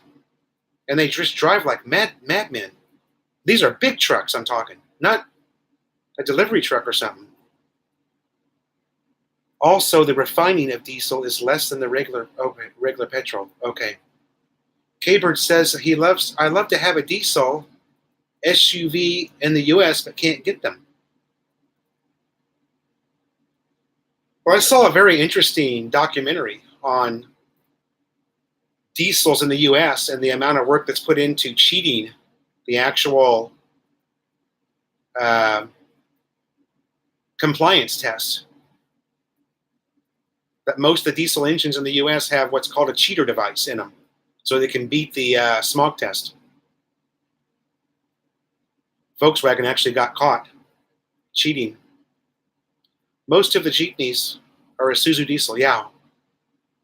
I don't think I've ever seen anything other than a Isuzu diesel, Clyde, on the Jeepney. And even those Jeeps, man, those Jeeps are powerful. It's surprising how fast, Melanie and I are on the motorbike. We can't get around a damn Jeepney because he's going so fast. And we're on a fast motorbike.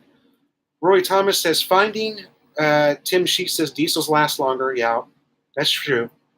Diesel motor. Roy Thomas says, finding an automatic transmission here is like a special order.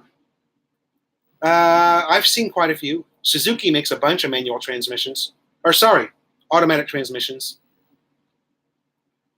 Kevin says he bought a Ford Focus diesel, and it was $3,000 more. The car was $3,000 more than regular gas car. Okay. Petrol, he says. The EPA is too strict. Although U.S. emissions are... Yeah, I would imagine the U.S. is probably a lot more strict. I can't remember. It was a Netflix thing I was watching, but they did a whole hour on Volkswagen and how they got caught. How they were talking about the clean diesel, the TDI clean diesel, and there was how many of the executives were stumped and fired or laid off because they knew too much or didn't say enough.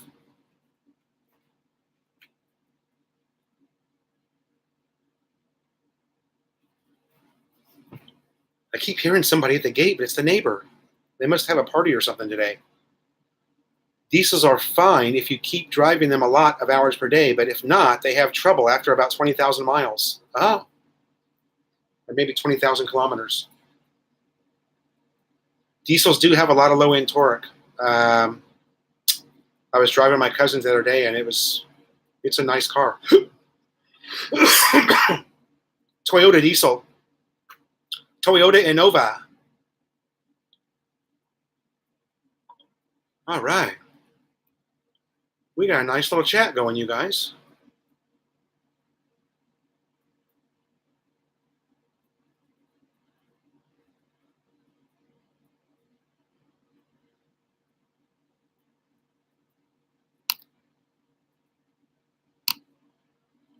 says I've got 15 people in the room. Wow.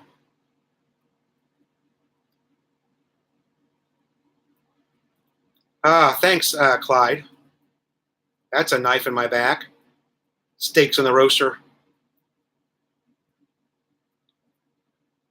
You should come on to the live chat with me so I can see your steaks.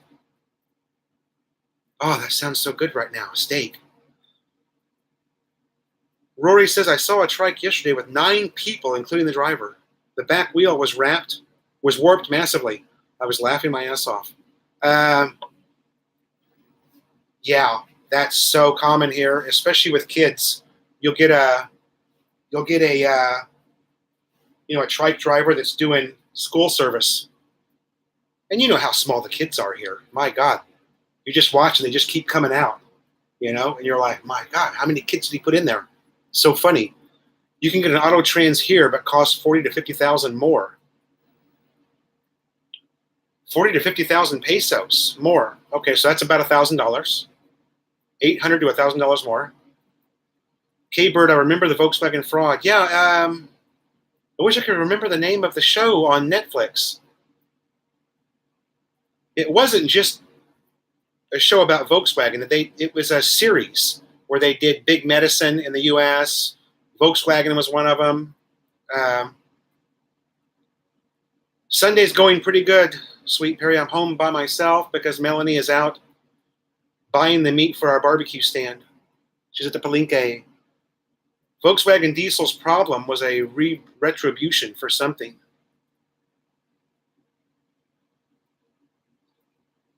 A diesel bike? Oh, that'd be kind of weird. Would sound cool, right? Like a Harley?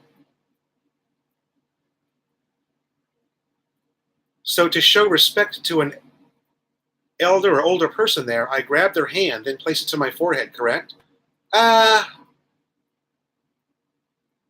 Edward, yeah, but that's not common between adults. That's something you would do. That's something that kids do to older people. It's not common between adults, okay? You don't need to do that. It's really something that kids do. It's called mano. Kids do to their elders to show respect. But I only do that with Melanie's mother, nobody else. Melanie's mother, okay? I'm 53, she's in her 70s. But I wouldn't do it to anybody else. Oh, I'm sorry. Actually, there's a couple of family members that we do. I just watch my wife. If she does it, then I do it. It's easy for me. But yeah, Edward, it's not common among adults to do that.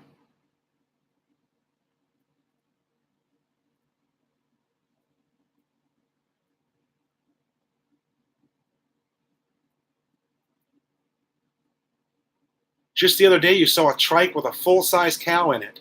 Now, that's a badass trike.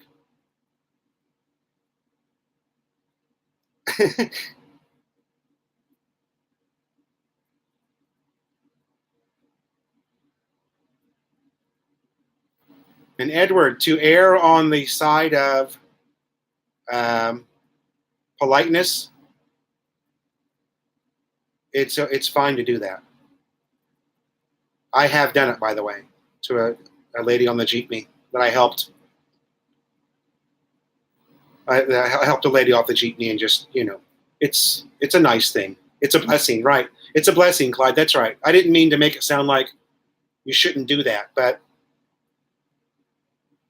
it is really something that you see more, the kids. It happens to me all the time, everywhere I go, because I'm one of the older family members. So it's a form of a salute. Yeah. Are there any local auto manufacturers in the Philippines?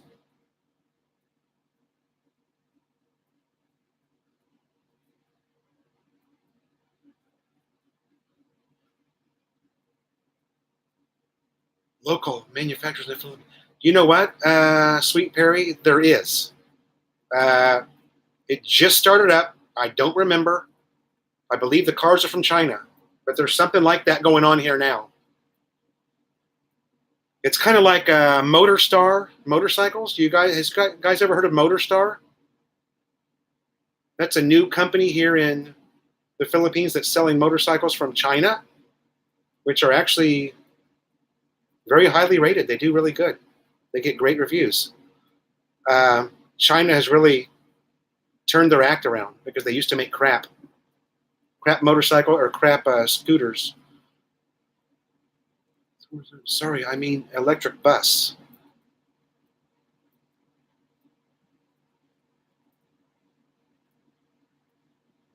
Maurice, there's talk about green jeepneys. Is that what you're talking about? The new jeepneys? Cessna has built a diesel plane, so they must be okay. Wow. So my girl's father and grandma. Yes, Edward. For sure.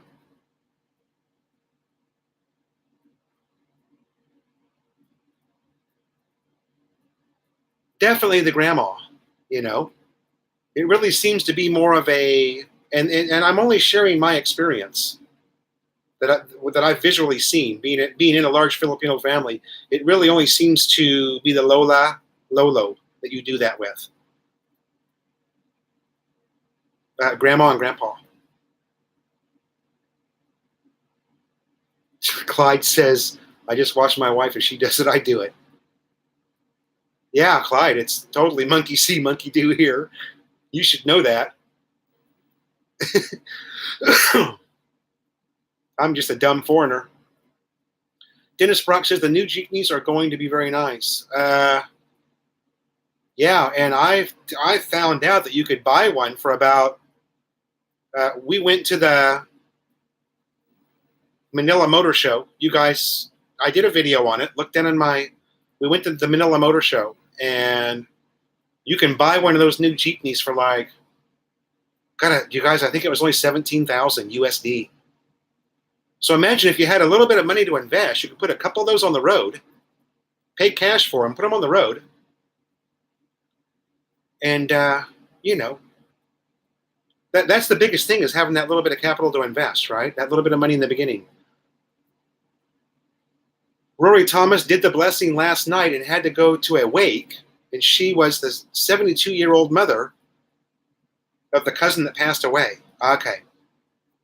Brian says, when is the first day of the barbecue business? Brian, it was last night. Saturday night was the first day. But Melanie and I don't know how it went because Melanie and I went out and partied last night. We were out till 1 a.m. at a karaoke party. We got loaded, so we don't know how it went. I'll find out. She should be home in an hour or so from Palenque. What do you like most about PI other than your family? What do I like most about the Philippines other than my family? What do I like most? Who said I like my family? Joke long. Just joking, K-Bird. I think what I like most is the cost of living and the people. You know, the people are really friendly, even though, you know, there's this, I've always talked about the language barrier, you guys. You know, it's not an English-speaking country. It only is if you're a tourist and you're doing little small talk here and there. But it's something you have to get used to. I'm still dealing with it. And,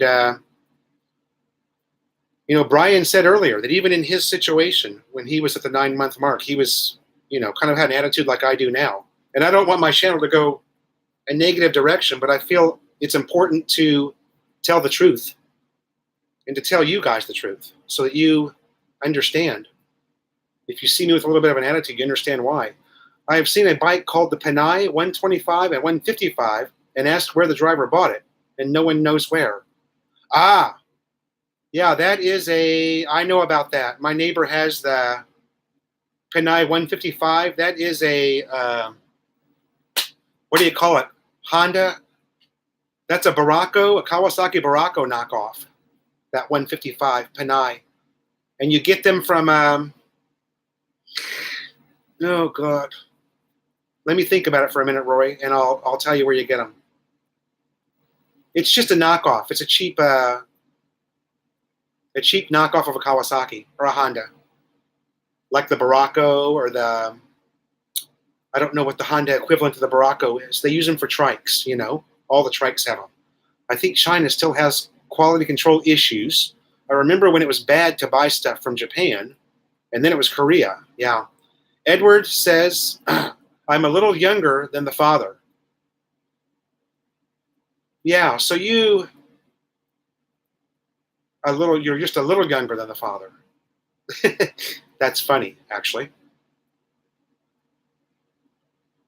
Roy Thomas says, I'm looking to get a mid-2000s jeepney here in Cebu, looking at making around $60 to $80 US a day.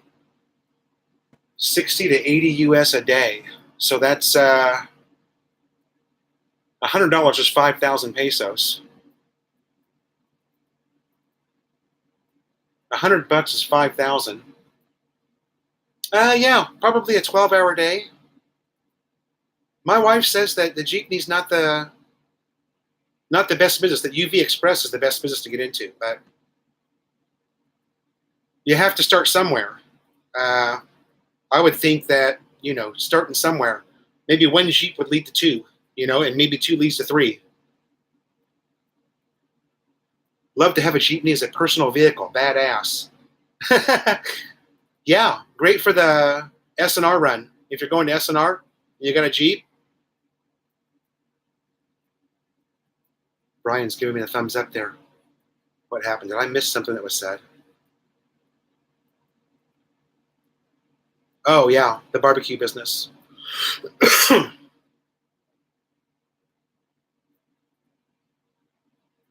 I'm still thinking about buying a trike. And the reason I'm thinking about buying a trike is because they're just so inexpensive. I can get a brand new trike for less than 2,000 USD. That's a brand new motorcycle and brand new sidecar, less than 2,000. So, and that's a 175cc Barako Kawasaki. Rory Thomas says, K-Bird, I would make it a zombie killing bus just because of the traffic. Yeah, but you know, traffic or not, those jeepneys rule the road here. Those jeepneys absolutely rule the road here in the Philippines. There's no doubt about it.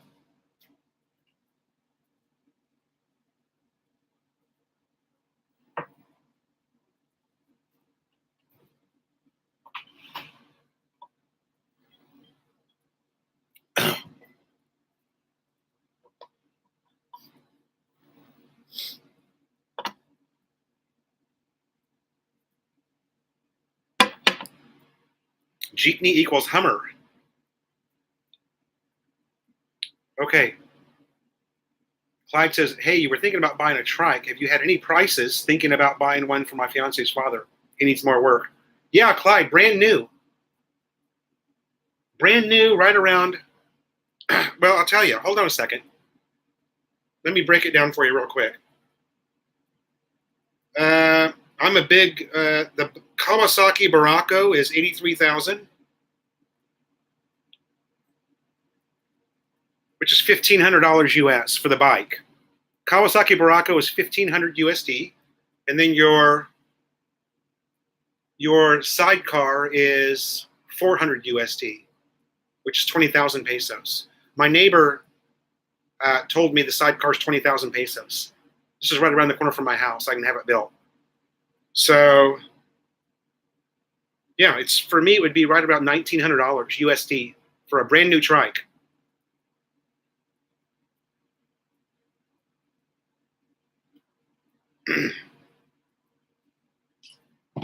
$83,000 for the motorcycle and $20,000 for the sidecar. Okay.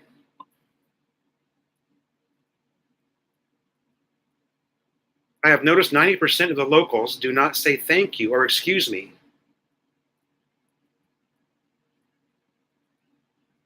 Rory, there's definitely some truth to the thank you side of it. That's a weird thing here. Nobody ever says thank you. You're right about that. It's very rare. Some people do. It's very, very rare to hear a thank you. I don't know if that's if saying thank you is almost like losing face a little bit, but you're right. It's very, very rare. I've done some things for my wife's, brothers and sisters that you never get a thank you for it. So it's just how it is here. It's weird. People think differently. Slim Jim says, to Clyde, you just can't buy a trike and go into business. You need a franchise. Yeah.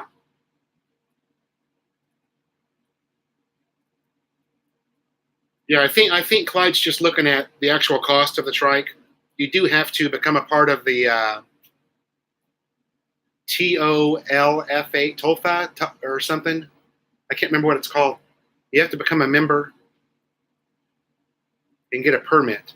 But honestly, I've been looking at the Mitsubishi L300. Mitsubishi L300 is a great, great vehicle, very inexpensive. My neighbor has one, and they're multi-purpose. You've got a truck, and you've got a nice... I would buy one of those too. The Mitsubishi L300 is very, very cool truck. It's a very, very good thing to buy. They're highly recommended here in the Philippines too. Get one that you can seat up in without you head hitting the top. Yeah, plus that L300, Rory, you can rent that out on the weekends. Make money with it. You can put it to work. Can you get one that you can seat up without your head hitting the top? Dennis, yeah. I think that L300 is a really good vehicle.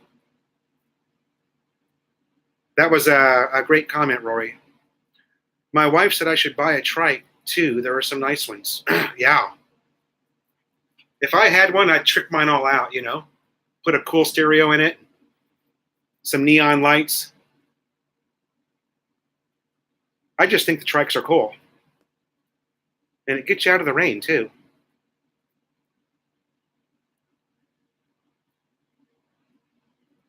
Rory says, I've been in some of the Isuzus that have good headroom or major headroom. Okay. Okay, Rory, thanks for coming in, buddy. Thank you, sir. The Expat Trike Club. There you go. We could have an Expat Trike Club. Let's all get one. We could hook up on Sundays and go for rides. That'd be sweet, wouldn't it? We could get vests, and have our patch on it, our club patch, the Expat Trike Club. It's a great idea. Slim Jim. Now that is a good idea. Slim Jim's in. He's going to buy a trike now too. So we got Clyde Seaside, K-Bird, Slim Jim, me. Who else? Who else went in? Expat Trike Club. Maybe I can convince Brian. Right? He could have Hannah Grace hanging out the cab. Some will say thank you with an expression other than verbally expressing it. Well, and to a dumb foreigner, Slim Jim, I guess that wouldn't do us any good, would it? What he said is true, though. It's I was just thinking that the other day. I have yet to seen a female trike. Oh, no, we got a female trike driver. Look at my last video, Edward. Sorry. Look at my Family Fun Day, SM. We get picked up by a female trike driver. She's really nice. She's a friend of mine. Very friendly. And I have seen a jeepney driver, too, female. We have female trike drivers here in CDO. Yeah. That will be very good. The Hells Angels of PI. Yeah, Brian's in. Brian's going to buy a trike, but it'll be a Harley Davidson. So it'll be a massive trike. It'll be like a Brian's trike. It'll be massive. It'll be so big they'll have to put tractor wheels on it. Thanks, Tim. Getting late where you're at. Thanks for coming in, Tim. Tuck already has a trike. Yeah. We're ready. We've got 6 trikes now. All we got to do is get the vests. Get the vests made and come up with a gang name for our trike, the Expat Trike Club. HB locals. Yeah. Yeah, Brian.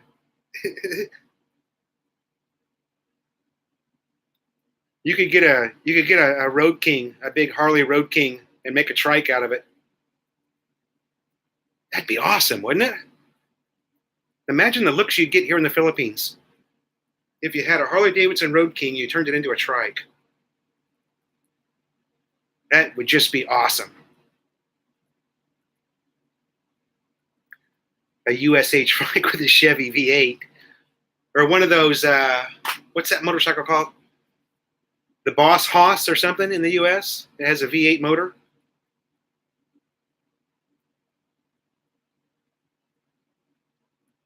I think it's a Boss Hoss or something they're called.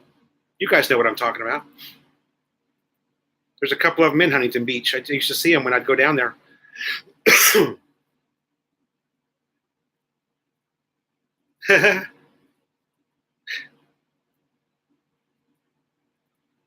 All right.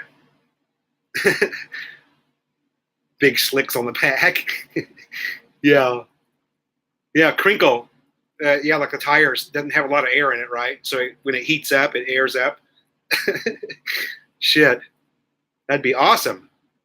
American style, baby. Philippines trike, American style. And just cover it in red, white, and blue, the whole thing, you know? Make it look like some custom paint job. That'd be awesome. Man, would you get some looks. And just have it super loud, you know, because, you know, so many of these guys have these loud mufflers here anyway. Just make it super Harley loud. Just straight pipe, nothing. Of course, you couldn't. Nobody would be able to sit in the. Nobody would be able to sit in the side cart. It would be so loud, you know. You'd be like, you guys know how loud some of those Harleys get. My God, almost unreasonably loud. Some of the Harley Davidsons. I know, loud bikes save lives. If any of you are in the room. I know. Wheelie bars.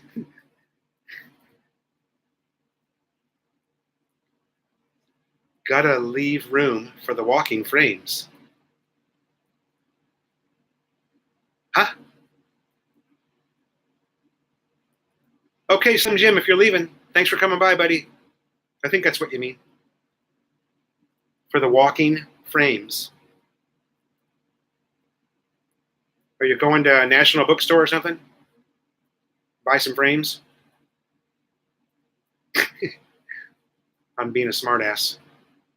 Ape hangers. Yeah, there you go. See? He's saying that you're old.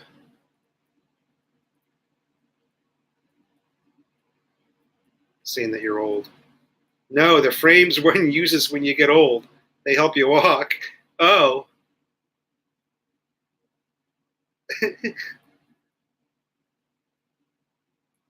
I don't want one of those, man. You know how bad? There's no sidewalk in the Philippines. Anywhere you go. And if there is a sidewalk, the damn thing's so jacked up. Gotta face reality, mate. Oh.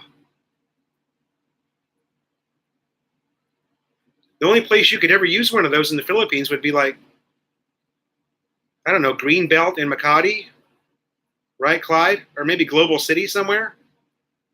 Anywhere else, you're screwed.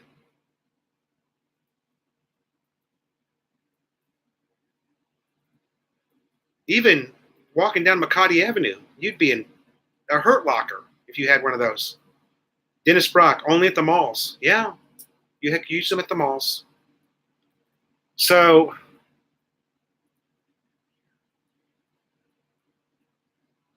get the big wheels fitted. Can you have a business? Clyde says he's 70 next year. Wow. Yeah, but Clyde, you know what, buddy? You're doing it right. You're only going to come here about 4 months out of the year. Right about the time you get really pissed off with the Philippines, you're going to leave and go back to Australia. You, my friend, have got it figured out. Slim Jim is 71 this year. Okay. You, my friend, Clyde Seaside, have got it figured out. You're doing it the right way.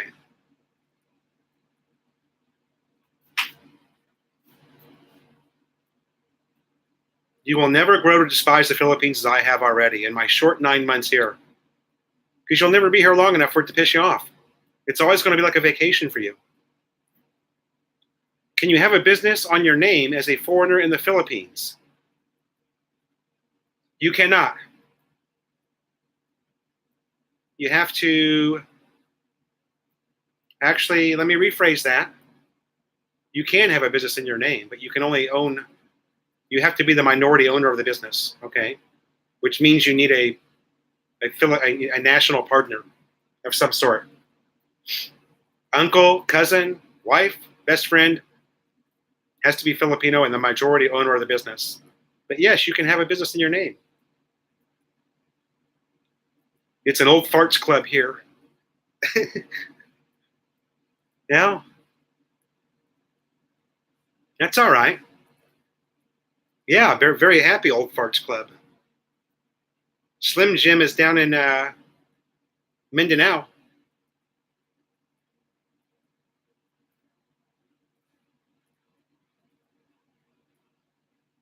CDO, baby.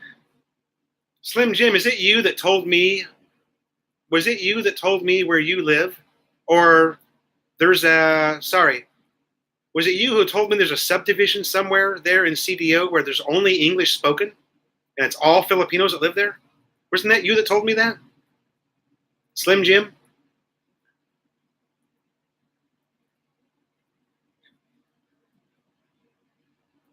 Your fiance got old. She's 40. Ah, Clyde Seaside. Now that's an age gap, baby. 30 years. Good for you.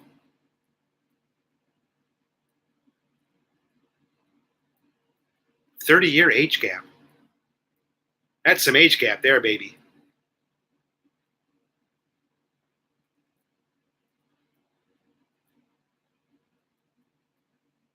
Melanie and I are only 18 years difference.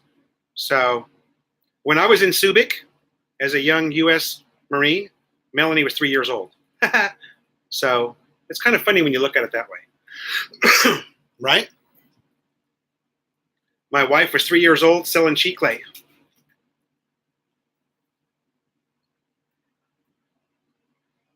No, she wasn't. Melanie was.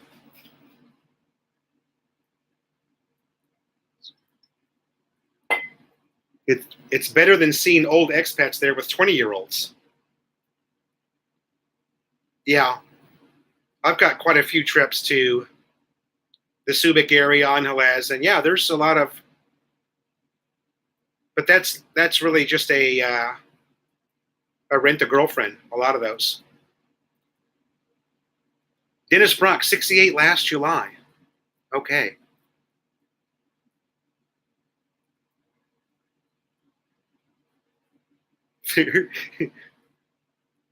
I'm just teasing you about your age gap, Clyde. I don't give a shit.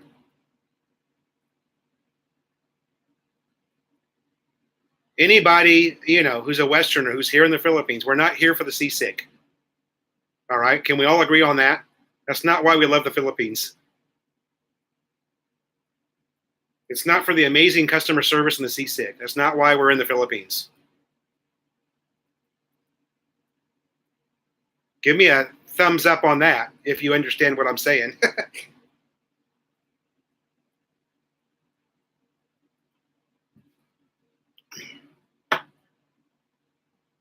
I'm the youngster in the room. Yeah, I know.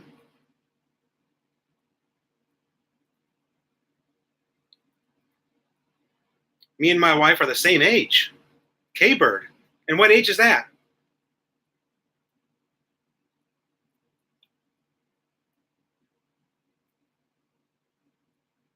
He feels cheated. Yeah, but she's still Filipina. 60. Oh. That's awesome. You guys are awesome, man. You say the funniest shit. Clyde Seaside, he's here for the beer and karaoke. Yeah. Hey, I'm singing Elton John songs now, man. I found my Elton John voice, so the sky's the limit. Frank Sinatra and Elton John. I'm just killing it. Last night I was just killing it, Clyde. Should have had Melanie take a video. Slim Jim says he came for the barbecuing and the singing and stayed for the party. Oh, I missed your reply. Most of the locals here speak English to each other most of the time. Ah. God, that is just unbelievable. I have never, Slim Jim, I've never gone anywhere in the Philippines, ever, and heard English spoken. Anywhere. Unless it's, no. I've never gone anywhere, including Angeles City, and heard English being spoken. Filipino to Filipino is what I mean, okay? Of course, if she finds out you blab, you're in big trouble, Clyde. K-Bird is 60.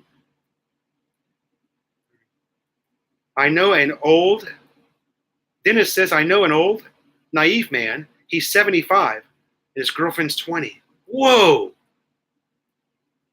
55-year gap. Now that's impressive. 75 and 20. Whew. 20. Wow. So I'm 53 and Melanie's 35. We're only 18 years.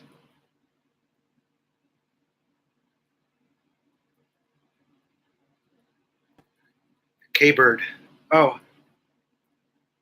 After 22 years, I want a 30-year-old. Don't tell my wife, though. After 22 years, a 30-year-old. That is my subdivision. Outside is different. Ah, Slim Jim, that's inside your subdivision. Still,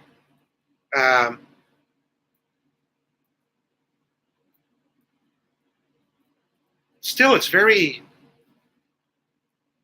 I mentioned that to my wife, and she knew what you were. I told my wife that. She's like, oh, yeah, because my wife's from Mindanao. She's from Bukidnon, and she knew about this place where you're at. She had heard about it, too, that English is mostly spoken. I just can't imagine. I'm just so, half the time I'm so beside myself. Hey, Edward, thanks for coming in. Good night, buddy. Good luck on your trip. Come back. I try to go live a couple of times a week, so come back in. It was nice having you. If you have any questions about anything, Edward, just leave me a comment, okay? I try to reply to every comment. Although I know, there's a time where that might not be. I know, I think about Brian a lot. Brian gets hacked by a lot of his subscribers because he's not replying, but he just can't. He's got too many comments. Oh, you're here next week. That's right. Good night, Edward. I forgot. I remember now. You just said you're coming. You're the guy coming from Baltimore. Clyde Seaside. I've got a deal with my fiance's niece. She's teaching me Tagalog, and I'm teaching her English. Oh, yeah.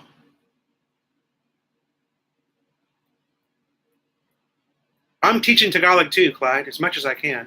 At least what I know. Hopefully the stuff that I'm teaching you guys is, I'm sure it is. It works for me, so it's going to work for you too when you come here. Some schools, they have to talk English in school. Yeah. My stepdaughter's really fluent. She is the most fluent Filipino that I know, my stepdaughter. She's 15, and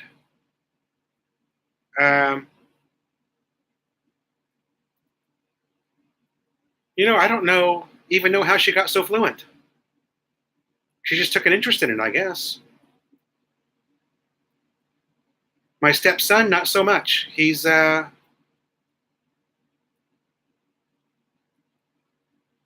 so much. But she's really fluent, my stepdaughter. That's the next video I'm putting up. I'm putting that video up today. It's just her birthday party, you guys. Okay, so it's just I'm putting that video up for her and her friends, really more than anything. It's a record of, it's going to be there forever, and they really want to see. They were here yesterday. A bunch of her girlfriends hounded me. When are you going to put the video up? They want to see themselves on YouTube.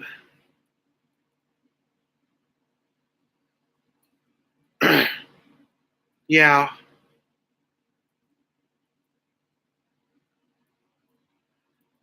You know, what annoys me, Clyde, is I have relatives, my wife's sister, and even one of her brothers just won't even try. I mean, I will approach them and say something, and they're just like, all they do is complain about their nose bleeding, and it's just like, it's such a letdown for me. You know what I mean? Because it really, it's not that difficult to at least try. There's I don't know, you know, really how you want to say it, but the lack of effort here in a lot of things is very apparent. You know what I mean, Clyde? And everybody else, I'm not just talking to one person. The lack of effort here in a lot of ways is very apparent. If you're not even willing to try, I mean, it's just annoying to me. Again, we Westerners view things a little differently. It's different here, you guys. It's so different. So different. Yeah, the nosebleed.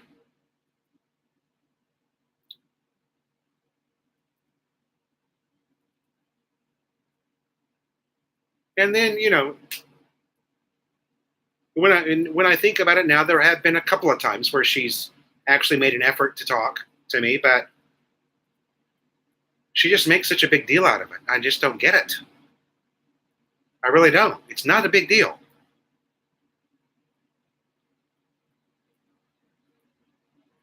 Dennis Brock has a grandson, 2.5-year-olds, that's who you talk to. 2.5 years old. I'm talking to Maddie, the Shih Tzu. That was the whole reason I got the dog, so I'd have somebody to talk to.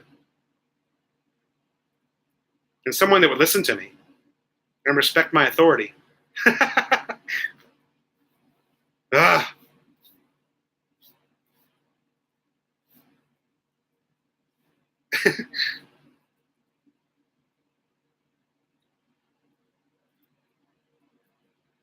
This has been fun. I appreciate you guys, you know, coming and hanging out.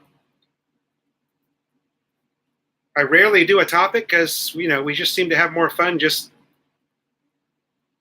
throwing topics around. We can talk about anything we want, right? It's funny how different things come up.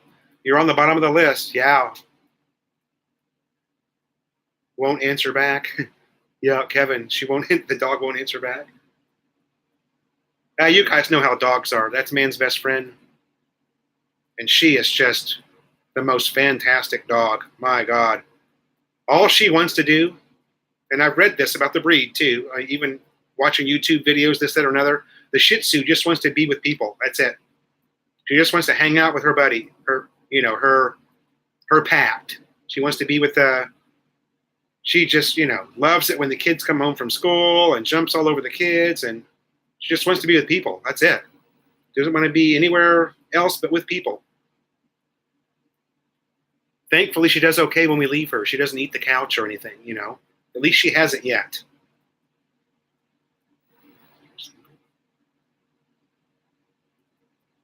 My wife's sister is single, yes, Brian. She is single. Have you seen my wife's sister?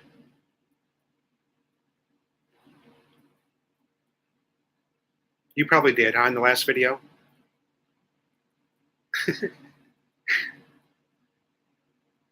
uh, I want to say, oh, you saw that video. Yeah, she was in that video. Her name's Mailer. She's nice. She's 26, I think. 26, 27. Let's see, Melanie's... It's Melanie, then her brother. Oh, no. Melanie, then Mailer. Then her brother's the youngest. Yeah, she's going to be, I think, 29. Yeah, 29. Dennis Brock. You mean the...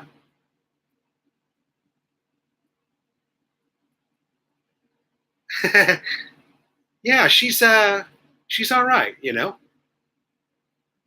She has one baby, but she is single. The baby's like 2 years old.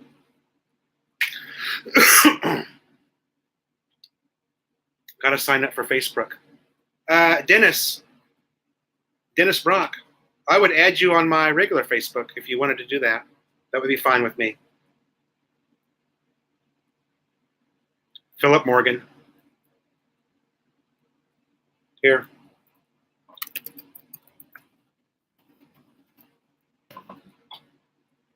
Just send me a friend request. But yeah, I do need to, if I'm going to get serious about vlogging, I got to create a Facebook that goes along with, you know, with the YouTube, and I got to get a Patreon. I got to do all this shit if I'm going to get serious about it. I got to quit being a hacker and, you know, quit being such a hack and do something. And I need to get these affiliate links too. That a lot of people have. Yeah, anybody that wants to friend me, go ahead. That's fine with me. I know a lot of you guys. What was I saying? The affiliate links. I got to figure that out. A lot of people have affiliate links for their GoPro or their laptop. You know what I mean? And if somebody, it doesn't cost the person any more money, but if something is sold through the affiliate link, you get a little cut of that. There's a lot of vloggers that do that affiliate link stuff. You know, that's cool. So,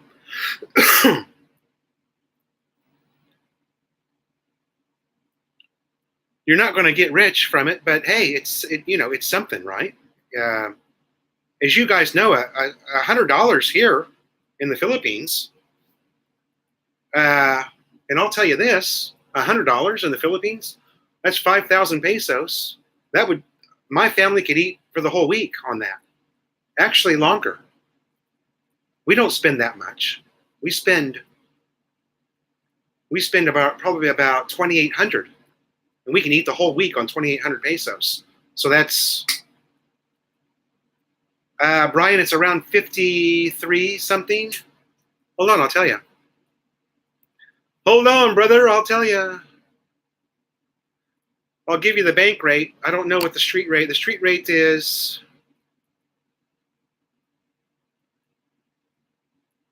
The street rate was 54 something, 54.18 last week. The USD right now is 53.70. Okay, 53.70 right now. That's the bank rate. So that means on the street you're going to get 54, probably. You got that? 53.70 bank rate.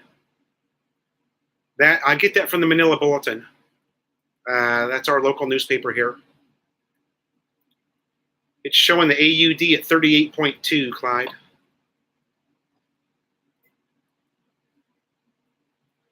It was 39 when you were here, wasn't it, Clyde? The AUD?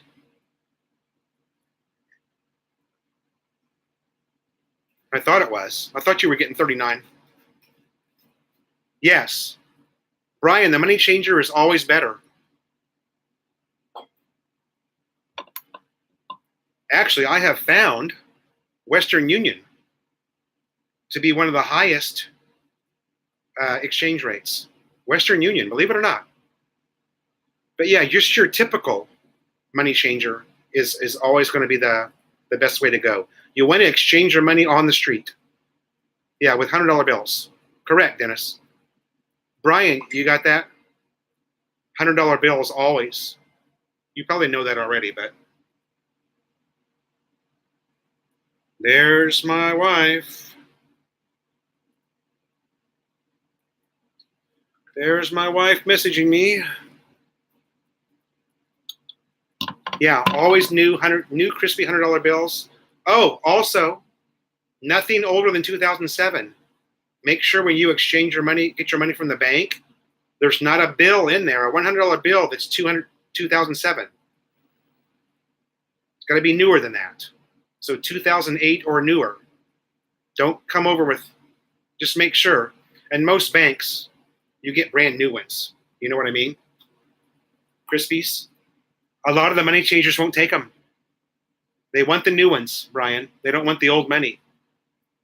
The $100 bill has changed like 3 times now since then. If you have one, you'll see.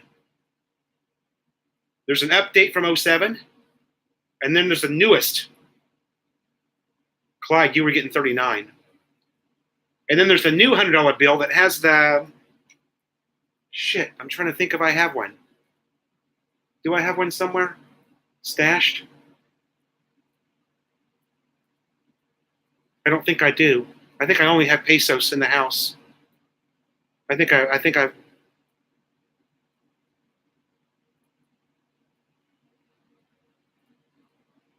What did money changers do with the USD?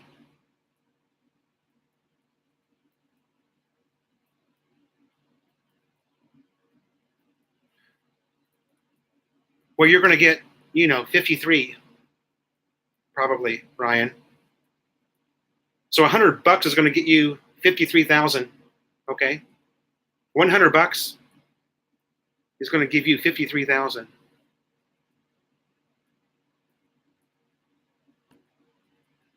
Stashed equals hidden from the wife. Yeah. Actually, the arrangement that Melanie and I have, Clyde, is I transfer money directly to her bank account. So she doesn't have to go digging around for money. 53,000, yeah. No, Brian, a $100 bill is going to get you 53,000 pesos. It's 53 to 1 right now. Or what did I say it was? So you would get, right now, it's 53.7. So you would get 53,070 pesos. Or is it? No, sorry. It's 53,700 pesos. Sorry. For a $100 bill. Yeah, baby. And you're living like a king. Oh, it's 53.70? 53... Oh, sorry, yeah, it's a 0.7, so it would be 70. I was right the first time. 53,070. No, 5,370. Or sorry, yeah, 5,370. 50,000 is $1,000. God. Yeah, 5,370. Sorry.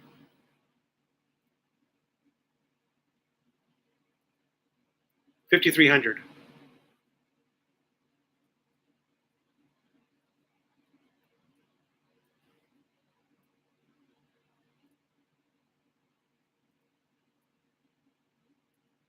Yeah, if I could change the money for you, you'd be living large, wouldn't you? Sorry about that, guys. Brain fart moment. I'm reading a text here, and then I'm watching you guys, and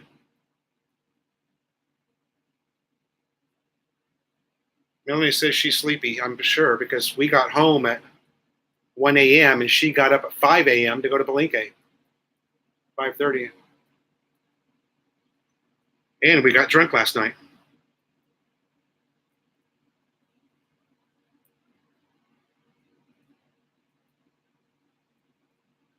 You know why I was thinking that? You want to know why I was thinking that? Let me explain myself so you guys don't think I'm a total idiot. Although I am, really. I always change $1,000 at a time. So I had that. I was thinking I never change any less. I always change 1,000 at a time. So that's why I was thinking that. Instead of thinking about the $100 bill, I was thinking about the 1,000. Yeah, Red Horse and Imperador last night. we were on a bender, Melanie and I. Great excuse. Clyde ain't buying it. If anybody's got my number, man, it's Clyde Seaside.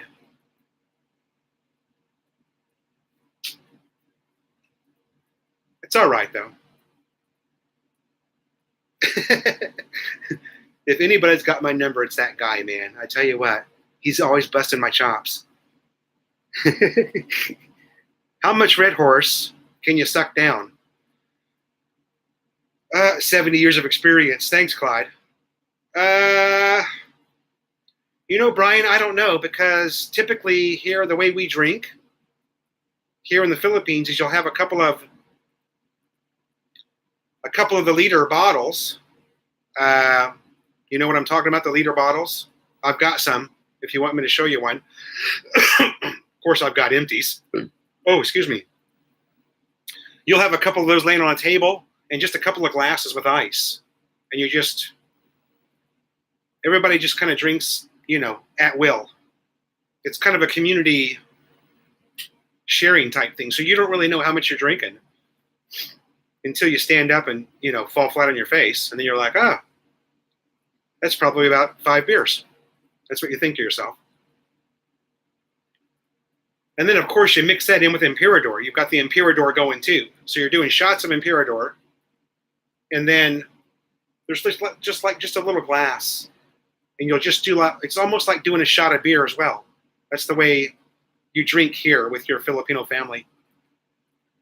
Does it take a while before you get drunk? Yeah, it does for me. I've got a high tolerance. I'm a functioning alcoholic, so the family food bill is doubled with the Red Horse bill. Well, not so much here, Clyde. It's so cheap, But yeah, you're right. It probably is. Drinking hey, Clyde, what is just out of curiosity, what would a 6-pack of beer cost or let's say a 12-pack, for example, like a 12-pack of beer in Australia? What would that set you back? About $10 in the U.S.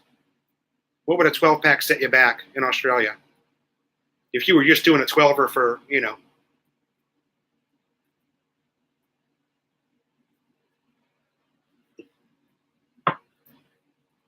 Gonna move those vents up on that.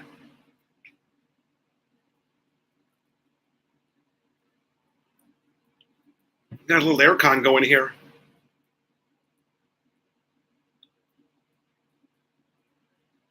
Brian, I'm not a smoker at all. I was a cigarette smoker, but I quit in 2006. I quit smoking. I'm not a vapor. 24 packs for $40. 24 pack for $40. So that's pretty expensive. Yeah. That's $20 a 12er.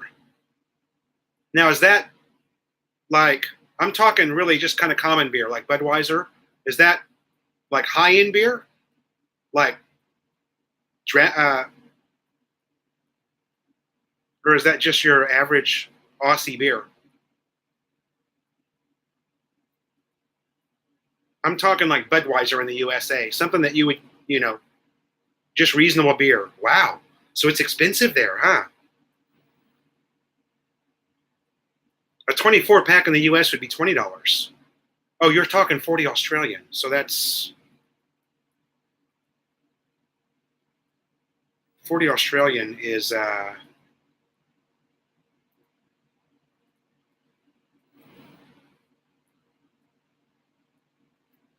Yeah, here I'm really going to show off my math skills, guys. You watch this. What is it, 39? 39 is the rate for AUD. 38.2 right now. We're going to call it 39 times 40. 1,560 pesos. That's $30. $30 USD for a 24 pack. Okay, so it's pretty close. Yeah. Bud is the worst beer I've tasted. Well, yeah, but it's very popular in the U.S. I'm not a Budweiser drinker. I slacked off of beer quite a bit and went to Jack Daniel's my last few months in the U.S. If I was drinking any beer at all, I was drinking Red Horse. Foster's. I heard a pack of 30 smokes is close to $30. Is that right, client? So cigarettes in Australia are 30 per pack? Here in the Philippines, it's 100 pesos for a pack of cigarettes. You guys. So that's $2. And in the U.S., in Southern California, Brian, correct me if I'm wrong, but I think a pack of cigarettes is close to $10, right? Marlboro Lights in Huntington Beach. I mean, it sounds like you're a vapor, so. Can you imagine $10 for a pack of cigarettes? My God. If that doesn't make you want to quit, I mean, what the hell? Brian says, I'll buy the first round in AC for whoever shows up in November. All right, I'm going to be there. I will be there. Australians don't drink Foster's. It's just a myth. Foster's isn't made in Australia. Isn't it funny how certain things get an identity that isn't even true? Wild turkey. Wild turkey. I am a whiskey drinker. I was more of a Jack Daniel's drinker. Both the regular and the black. 20 per pack. Oh, really? So they have 25, 30, 40, and 50 packs of cigarettes. Wow, that's weird. In the U.S., it's always 20 cigarettes per pack. Oh, no. You said 20 per pack. Okay, never mind. I'm misreading that. Slim Jim has Camels at 69 pesos. Wow. Is that that's a no filter cigarette, right?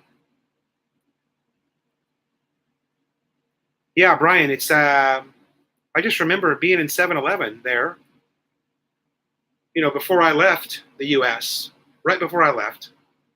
And somebody buying smokes, and I just went, what the hell? $10.89 or something at a 7-Eleven for a Marlboro Lights. I'm like, my God, how can you afford to smoke?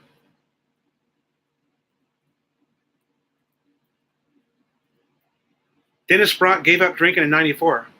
Only drinks Pepsi now, and Tubig, water, Pepsi and water. Clyde says it's $1 a cigarette. Brian Hatcher, where are you staying? Do you have your hotel figured out yet, or you need any help with that? By the way, I know a lot about that place. Slim Jim, very happy I am not there. Oh, because of the price. Lucky Strikes. K-Bird says Lucky Strikes. It is filtered. Oh, you can buy the Camels in Robinson's. I gotcha.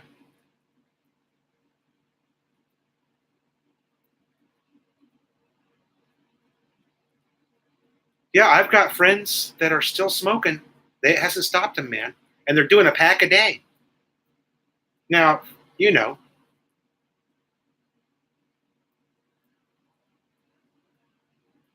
I'm sorry, but I mean, when I quit smoking, it was really more of a it was really more of a health thing for me. I was always a pretty healthy person, minus my drinking.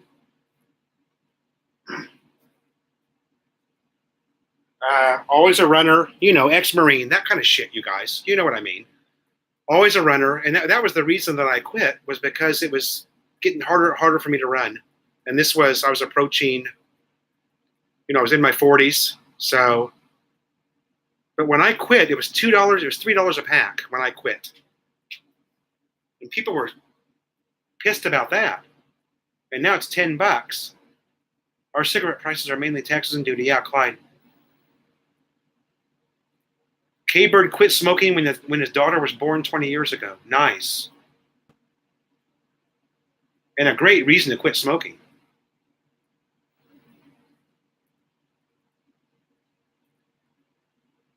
That's one thing that I've never had. I don't have any kids of my own, so I've never experienced that. But yeah, I can understand that that's life-changing. I really can. Especially when you see how attached you get to a dog. You know what I mean? It's hard to imagine what it would be like to have your own child, I don't know what that's like.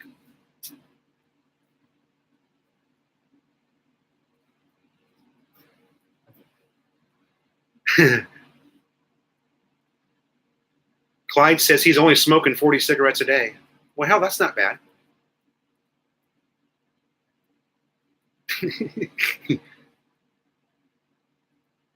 We'll get with you about the hotel. What hotels do you recommend? You looked pretty good playing basketball with the kids in your videos. Yeah, I can still move around pretty good. The problem is that knee injury. I had that knee surgery, and it just, once you do that, even though it's pretty good, it's just never the same, man. And basketball is one of those games where you've got to be able to change direction very quickly. You just can't do it. It's never the same. Even though I can give it a pretty hard workout, it's never, ever going to be the same for the rest of my life. I should have, well, there's nothing I could do. I had to have the surgery, so.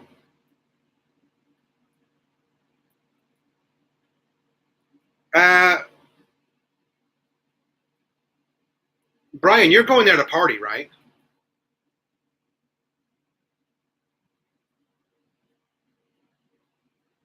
Yeah. K-Bird, never too late for you to have one. Okay, Brian, I would recommend the Wild Orchid or the Orchid Inn, one of those two. Wild Orchid or the Orchid Inn. Unless you want something a little high end. And again, a high end in the Philippines is $100 a night, and you'll get 5-star, and that would be the Central Park Tower. It's also in the same area. Okay, so either Wild Orchid, Orchid Inn, those are like 3-star, 4-star, and then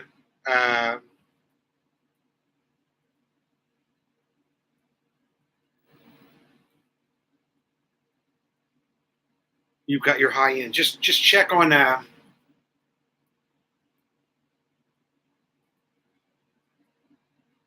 Central Park is like really nice. Central Park would be like your, Agoda's good. Agoda or Expedia. Central Park Tower would be equivalent to a Four Seasons hotel. Super nice. And would probably run you about $100 a night. A lot of people don't want to spend that much because you can get a beautiful room for 40 a night. You know what I mean? It's cheap here. I mean,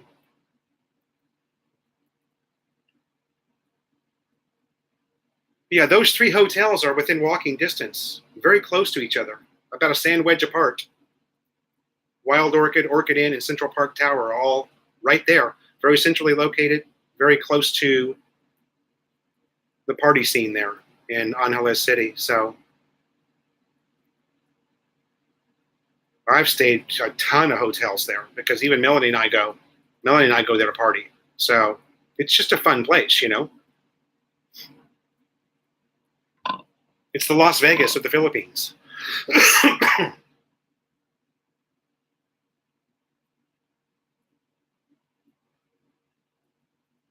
Style EJ, hello. Welcome to the chat. Thanks for joining, buddy. How are you?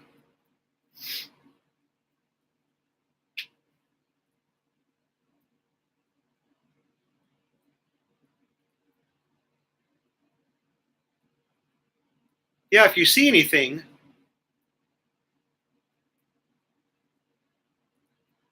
totally safe.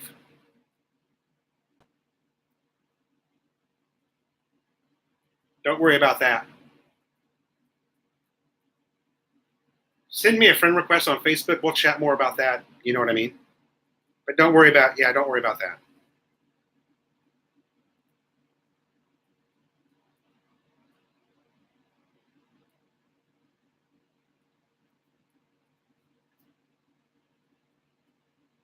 Style EJ.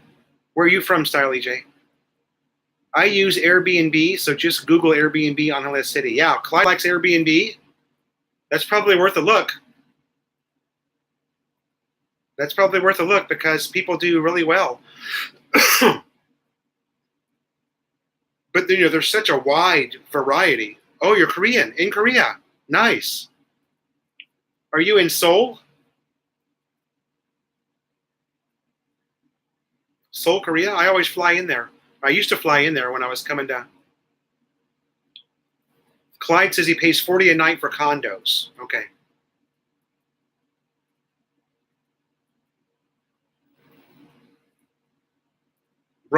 Clyde, Brian's going to party with the girls too, though, so you got to remember that.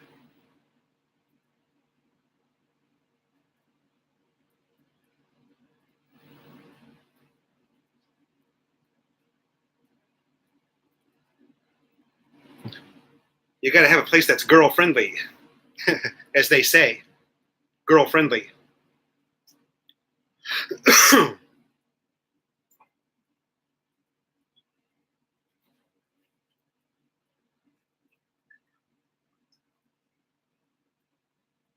Yeah, I'm going to have to sign up for that Airbnb.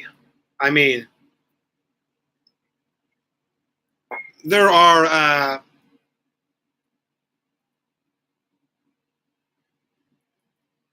cheap thrills.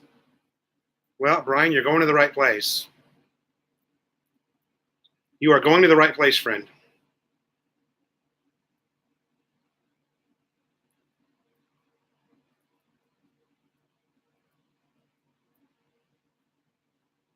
There may not be a better place to go anywhere in Southeast Asia. You got to have a wallet that's girl friendly. Yeah, that's true, Clyde. That's true. But there is, you know, a lot of fun to be had here for, especially where you're from, Brian, Huntington Beach. My God. You can buy, 3 beers, 4 beers here to the 1 beer it costs you on Main Street, Huntington.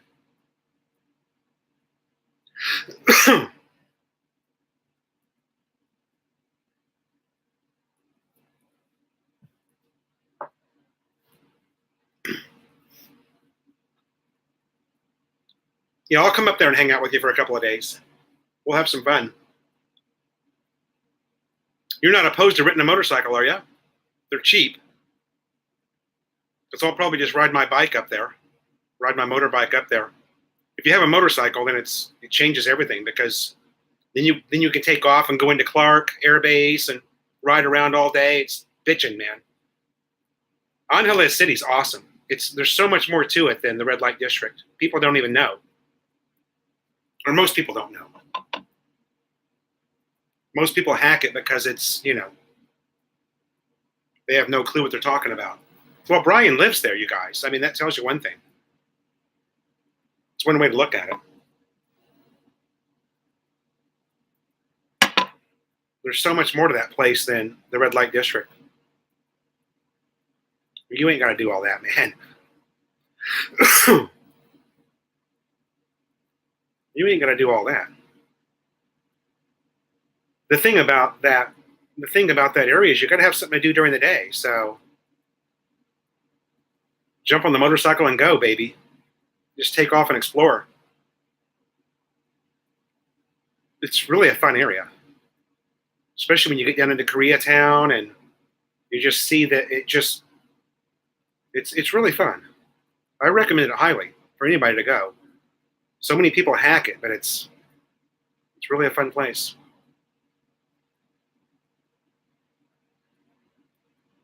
All right. Heard Scorebird's Hotel has bikini shows during the day. That's on Saturdays. That's a pretty decent hotel too, by the way. Keep that in your head. If you're, I mean, I've stayed there. It's a pretty nice place. No, I'm not talking about getting drunk on a motorbike, Slim Jim. I'm talking about daytime, baby. You got to have something to do during the day. You party at night and ride during the day. I guess riding hungover could be just as dangerous, right, Slim Jim?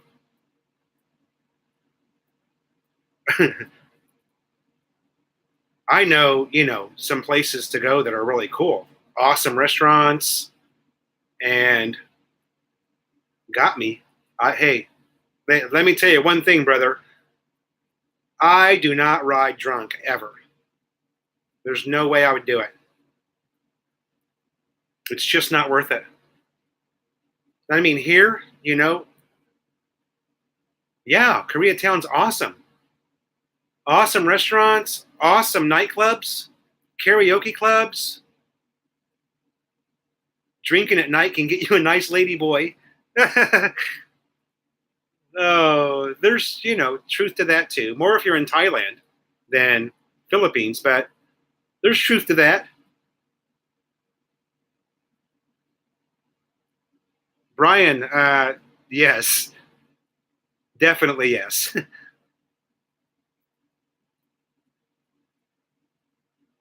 Many, many times. One of Melanie's favorite places, one of Melanie's favorite bars in Angeles is High Society. Been there many times.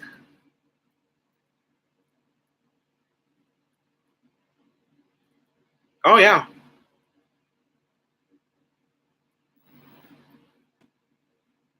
Oh, yeah.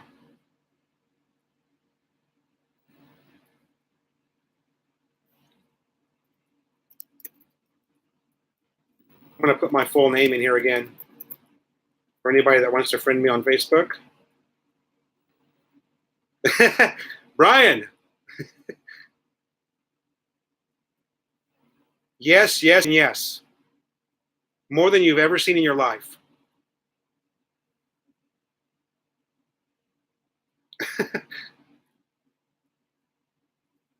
Melanie and I, of course, went there to dance.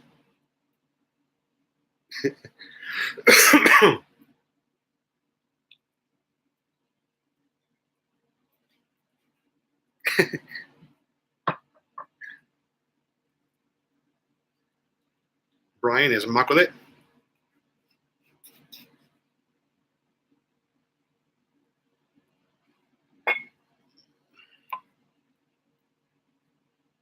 Dennis, is it like Adelite isn't TJ?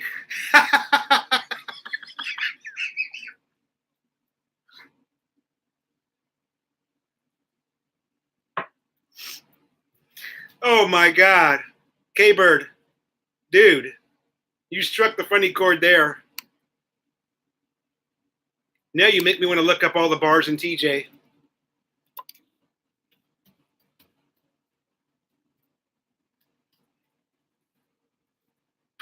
Bars in Tijuana. Popular bars in Tijuana.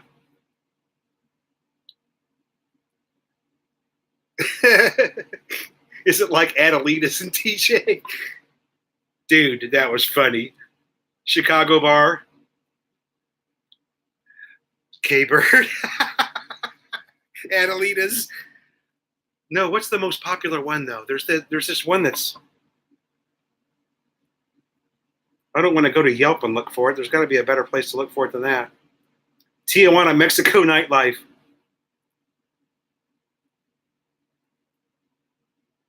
Tijuana bars. Oh my God, you guys are cracking me up now. That's just.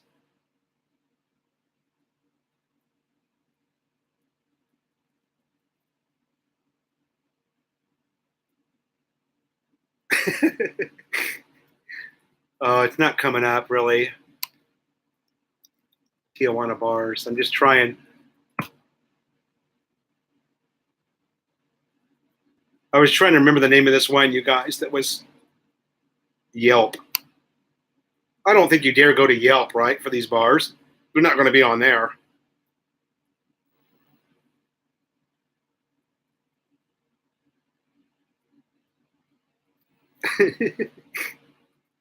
Oh my God, that was funny. The Adelitas. Oh my God. Peanuts and beer. Good time there. Yeah. Chicago bar. Yeah, I'm not it's not coming up in Google. It might be because I'm in the Philippines, but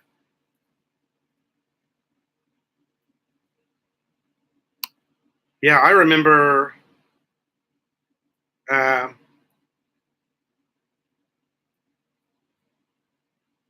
being in one of those bars like on a Tuesday at noon, and it was packed, you guys. Tuesday at noon. We went down there because I mean, what the hell? Every now and then every now and then you just have to go do something like that. It's just what men do. You know what I mean? Yeah, Thailand is another place that's very good and very fun. Melanie and I love it there. It's just it's just so different. When you're a Westerner and you're over here, the only thing you can do in the West is go to Vegas, and it's so expensive. Yeah, Brian.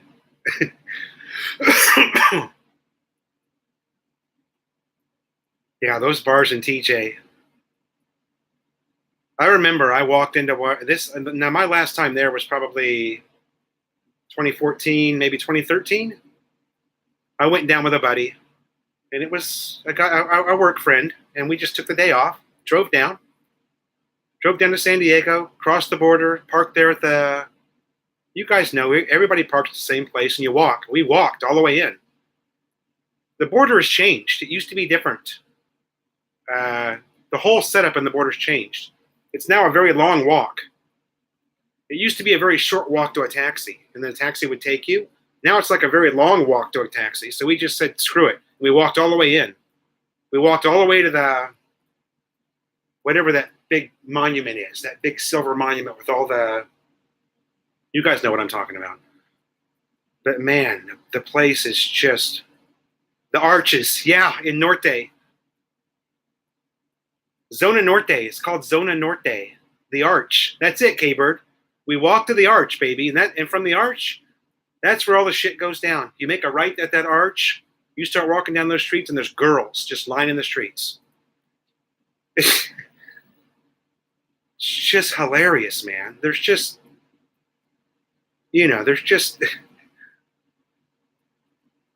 and being in the West, it's just funny that you just came right from the U.S., you're in San Diego, and all of a sudden, oh my God, can I get a 13-year-old attractive, pretty Filipino AC? Yo, you know better than that. Come on now. You know better to come into my chat room and say that. You normally don't chat that way, so come on now. Think about that for a minute. 13 years old? K-Bird wants to go now. Hey, K-Bird, if you go, make sure and take a few pictures and friend me on Facebook. Huh? Because I'd love to go too. I mean, my Tijuana days. Oh, I was telling a story. Sorry about that, you guys. I went down there with a buddy. And I was on this, like an expat forum for TJ, believe it or not, for expats who are in Mexico. I was a member of a forum for expats in Mexico. And they were talking about this bar to go to, and you smoke pot there. Now, this was before, well, I mean, it doesn't matter that marijuana is legal in California now, but The bar is known for getting high. You go there to smoke pot. So my buddy and I, I've been somebody that smokes most of my life. It's no big deal. But sure enough, we went in there, and the typical bars, you either go downstairs or upstairs. This one was a downstairs. You go down the steps from the street level, and it's totally dark. And you get in there, and sure enough, man, everybody in there smoking pot. And you sit there and order a beer, and all of a sudden, a joint comes over to your table. It's just so amazing. We couldn't believe it. We got loaded. It was a long day. I think we went to the Hong Kong club after that, and we hung out there. And see, I remember the name of Hong Kong club.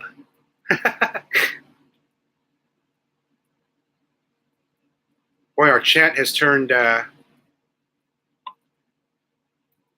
of naughty. Caper. Oh my God, what's happened to my channel? I used to be family friendly. Not anymore.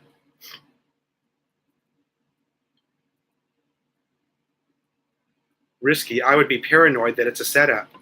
No, you know what, K-Bird? It was a very well-known thing. And everybody, I mean, I watched this forum for a long time before I went down. I was a member of this forum.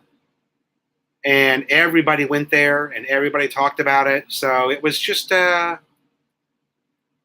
it's just one of those things. It was like this little hole-in-the-wall bar. Not on the main drag of Zona Norte, but as you're walking down there, it would be like, a little place. I wish I could remember the name of it. Oh, it was Bar Zappazonia is what the name of it. They called it Bar Zap for short. Zappazonia. Sure enough, man, there'd be people down there smoking weed. It's like a speakeasy for weed. Exactly. That's exactly what it was. Everybody that smoked went there. It was just a known thing. That's where you went. They probably, paid the cops to not fuck with them. You know what I mean? There's probably some sergeant or in that area that got paid. Dennis Brock, not after this. Yeah, I know. I'm not family friendly after this. Hey, it wasn't my fault, Dennis. I didn't start it. You can blame Brian and K-Bird. We were just talking about the Philippines until you think it's legal for the locals. It probably might be legal for the locals, yeah. Good call, K-Bird. I don't know. Yeah, Brian.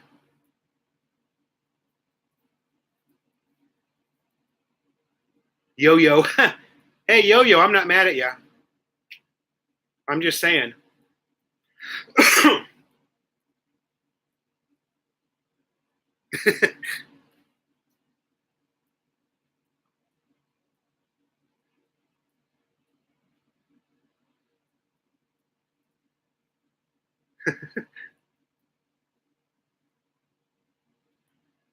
Oh my goodness. Wow, I've been online for 3 hours. Sorry, Dennis. Boys will be boys. We're still being boys. Hey, it's okay. It's all in good fun. You know what I mean? We're not hurting anybody.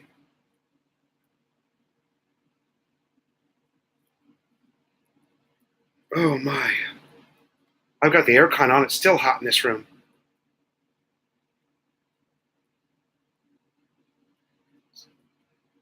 I don't know. Yo-Yo always has good things to say. I don't know. Maybe he's just drinking, That happens. That's even happened to me. I've had a few too many beers and got into a chat room or made a YouTube comment that I shouldn't have.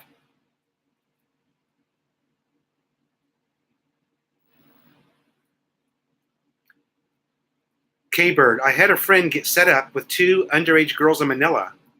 Cost him $10K to get out of it. Wow.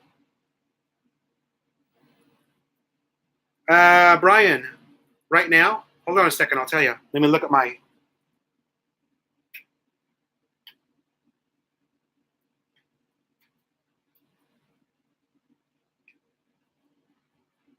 Uh, in the house there, it's 91 F right now, 91 degrees in the house.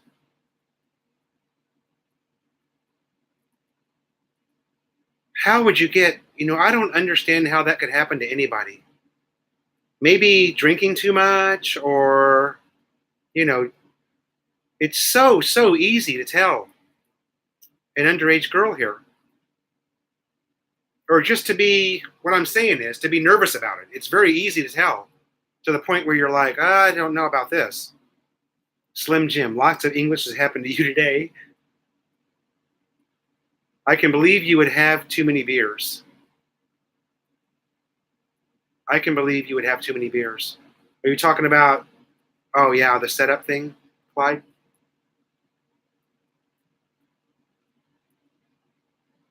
10,000 US to get out of it. Now that's a bribe. That's a P&P bribe. 10,000 USD? Shit, man. I mean,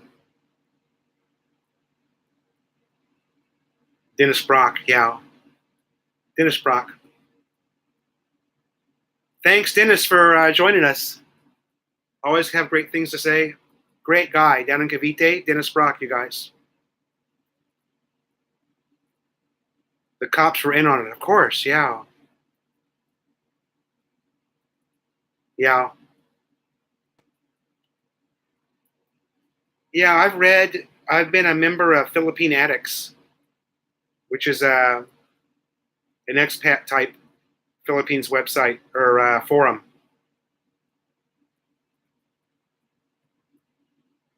And you read about these things and hear about them, but it's just, you're just going, I mean, I got to shake my head. It's like, come on now.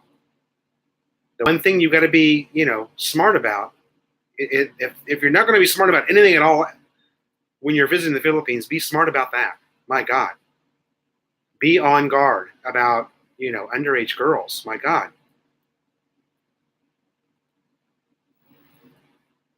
Thanks, Dennis. See you, buddy.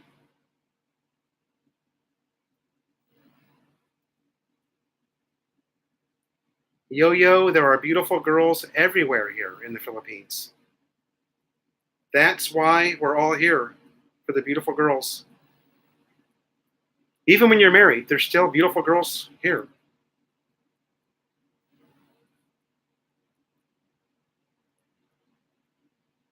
Where I live here in North Caloocan, I mean, it's just, if you were a single guy living here, I don't know how you would really tread the water here. It's so difficult to make any contact with the girls. They just don't, I don't know. I guess you would find a way. I'm very social, so I would probably find a way to get it done, but it just seems so difficult, really. The girls are so shy here. So shy. Probably the best way would be to, I heard they are aggressive and really don't care if you're married or not. That's not true at all, Caber.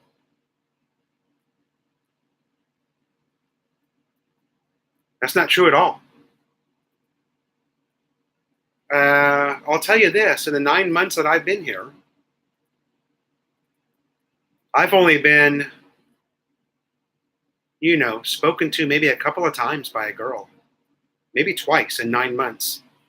And that's when I'm out. I'm talking about when I'm out on my own. And Melanie and I aren't together because I take off and go do my own thing quite often, It's very rare. Very rare to make any contact at all with a Filipina here.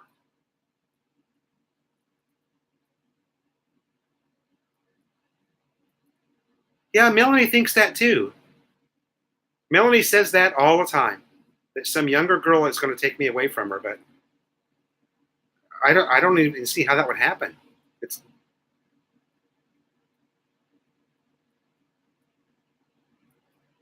Yeah, but not so much here, Clyde. Maybe Angeles City, yeah, but not so much here. Angeles City or Subic, Olongapo area.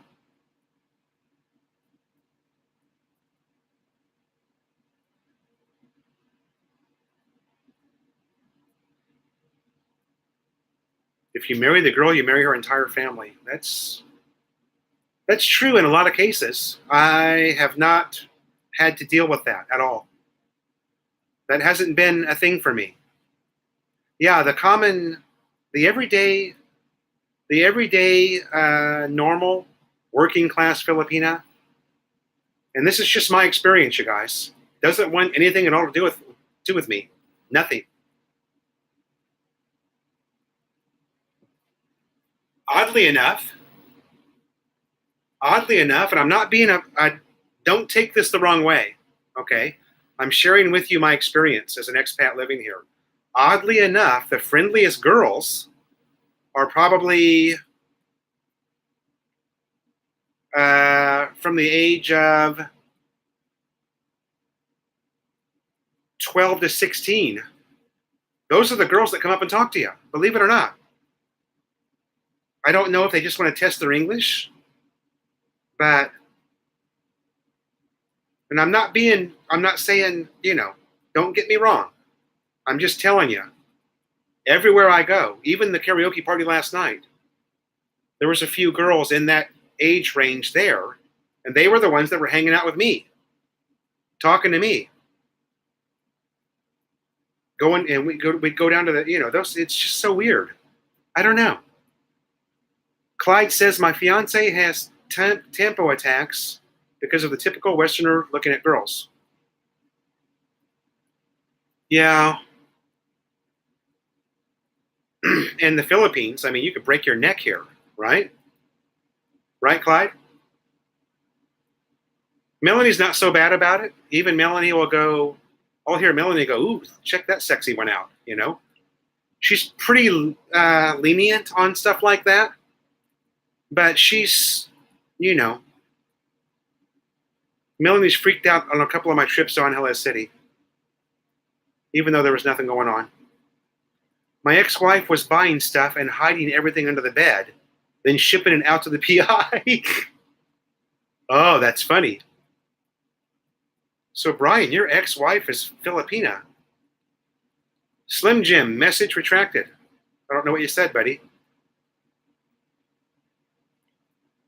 Understood. See you a father figure, maybe. Yeah. Yeah, it's like I said, the friendliest girls are the youngest girls that are here. It's kind of weird. But I embrace that because you crave English so bad. I mean, you guys that don't live here don't understand what I'm saying, but you crave, you want to speak English so bad with somebody. This young girl comes up and starts talking to you, you're going to talk to her. You're just so happy. She has 3 kids and married 3 times and lives in Westminster. Wow. Does she work in one of those coffee shops, Brian? Did you ever go to the coffee shops in Westminster? The Vietnamese coffee? Mine is a Tompo expert, but the makeup is always good. Yeah. You know what, you guys? The Tompo thing? Oh, yeah. You know about the Vietnamese coffee. My hangout was Cafe 368 and Cafe 168. Euclid in Westminster and Harbor in Westminster. Those were my 2 hangouts. Knew all the girls in there. Absolutely love the Vietnamese coffee scene. Oh, man. Melanie is, we've been together since 2014. So, and the Tompo thing is, she just nailed me with it a couple of weeks ago. I got the silent treatment for a day and had no idea why. It's just the way it works. But fortunately, I've got her to the point where she realizes that it has to stop, man. It's got to stop. You just can't. Yeah, Brian, I'm with you there. I had a couple of massage parlors in Little Saigon that I was regulars at. Beautiful Chinese girls. Great massage and almost always a happy ending.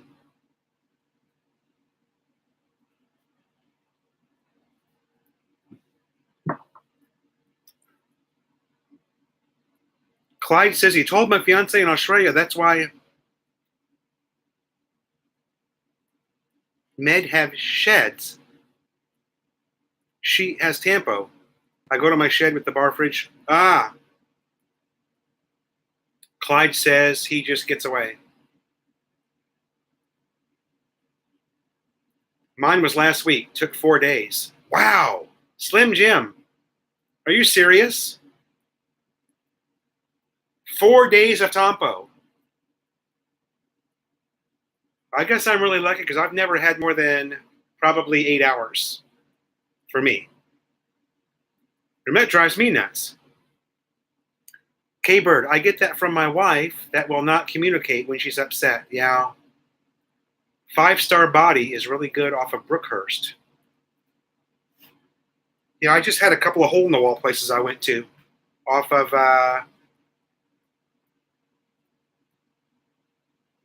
K-Bird says you went a week or more. No shit.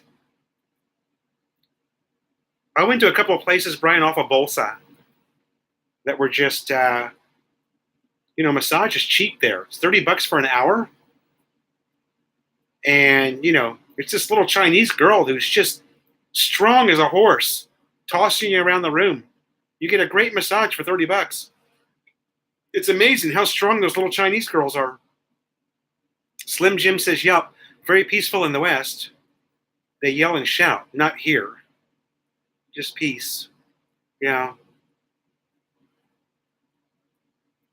Glad to see I'm not alone.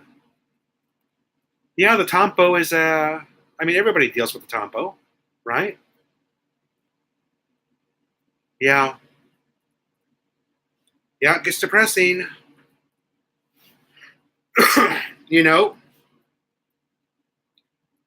Now my wife has often told me, you guys tell me if this is the same with you. My wife, I've only seen my wife cry maybe once in 5 years, 4 or 5 years, okay? Crying's not cool here, according to her. So she has explained to me that the Tampo comes from avoiding the feelings, because if you express the feelings, that might lead to crying, right? That's what my wife says. So I don't know if you guys have or feel the same or think that that might be correct. You're not supposed to cry in the Philippines. It's not cool.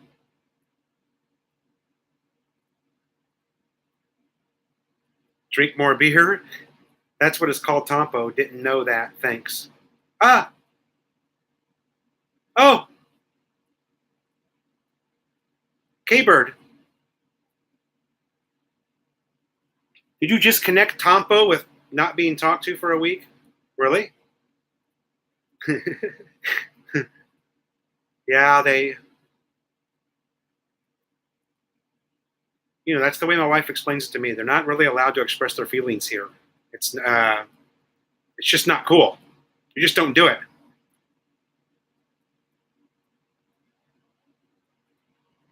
And I'll tell you this, to back that story up. When I was back in the USA, on the day that Melanie was arriving in the USA at LAX airport with her K-1 visa in hand, which, by the way, was the biggest day of our lives, so we thought. I did a Skype call with the kids here. Melanie was in the air about to land in Los Angeles. I did a Skype call with the kids here in the house. And, my stepdaughter was just crying because she was missing her mom already so bad. Her mom left and came to the U.S. And, of course, it's the first time her mom ever left her. And what was odd about that whole scenario is her grandmother and uncle were making fun of her because she was crying. So I thought that was so cruel. Anyway, Melanie's not a U.S. citizen, Brian. We were never able to finish the process. We were going through the green card process when I got laid off, okay, from Cox Communications. And that's when we realized we weren't going to be able to live in Southern California any longer, and we backpedaled. We sold everything, and I moved to the Philippines. I came here, so we knew we weren't going to make it in Southern California. I couldn't get work. I couldn't get a job making what I was making. You know what I mean? Say nothing to them at all. Just stay out of their way. An expat wife support group. Hey, K-Bird, if you look on Facebook, there's a bunch of groups, dude. There really is. There's a group called Married to a Filipina. There's a group called Expat Foreigner in Filipina. If you know Tuk Tuk Kelly, the channel, he is the moderator for Expat Foreigner Filipina. There's a lot of support groups for guys that are married to Filipinas. I'm a member of all those groups. Yeah, Melanie never got her green card. We were in the process. God. And we spent all that money. It's $1,200 US to get a green card. And we didn't finish the process. We couldn't. We basically had to, it was 4th down and 6. We had to punt, baby.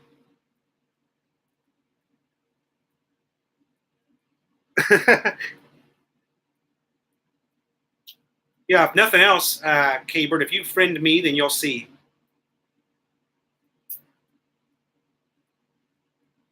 Yeah, Brian, we were in a situation where we just didn't have a lot of options, Yeah. Well, Melanie has, built this home herself. She was here long before she met me. She was here, 4 years before she ever met me. So, and her family's close by, and, things are good. I just need to chill the fuck out. That's what I need to do. Quit being a Westerner, try to be more Filipino.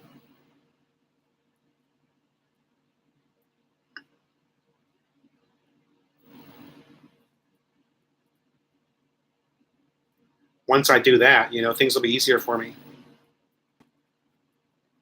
If I ever learn. Brian, I can't believe I'm still on. Okay. I know you're back. I can't believe I'm still on. 328.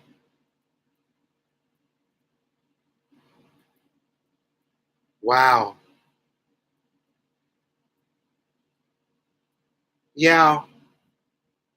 Well, the price I quoted for the green card is on top of everything you pay for the K1 as well, Clyde, to get the Filipina to the U.S., which is probably, but still $9,000 is substantial. Australia lets Filipinas in there, though, on a tourist visa, right? There's not even doesn't a Filipina get 30 days there on a tourist visa automatically? The same way I get 30 days? Yeah. So see what I mean? You can't take a Filipina to the U.S. They're not allowed in there. I mean, you can get a tourist visa, but it's not easy.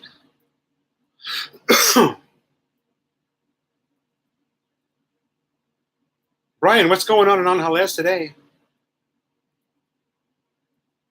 You at the store?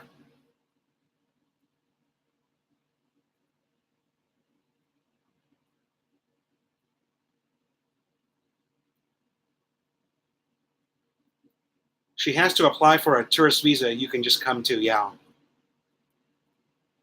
Oh, you've got rain there. Hold on a second.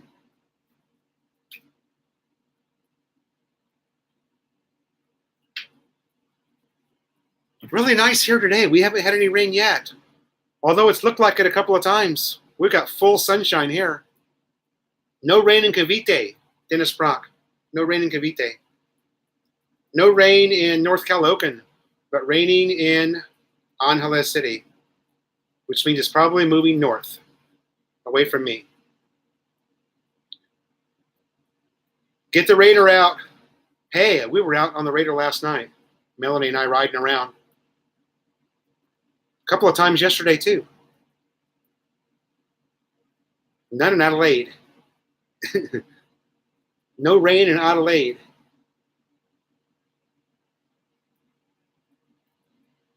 Yeah, the chat turned kind of dark there for a little while where we're talking about Tijuana, Mexico. I don't know how we even got on that subject.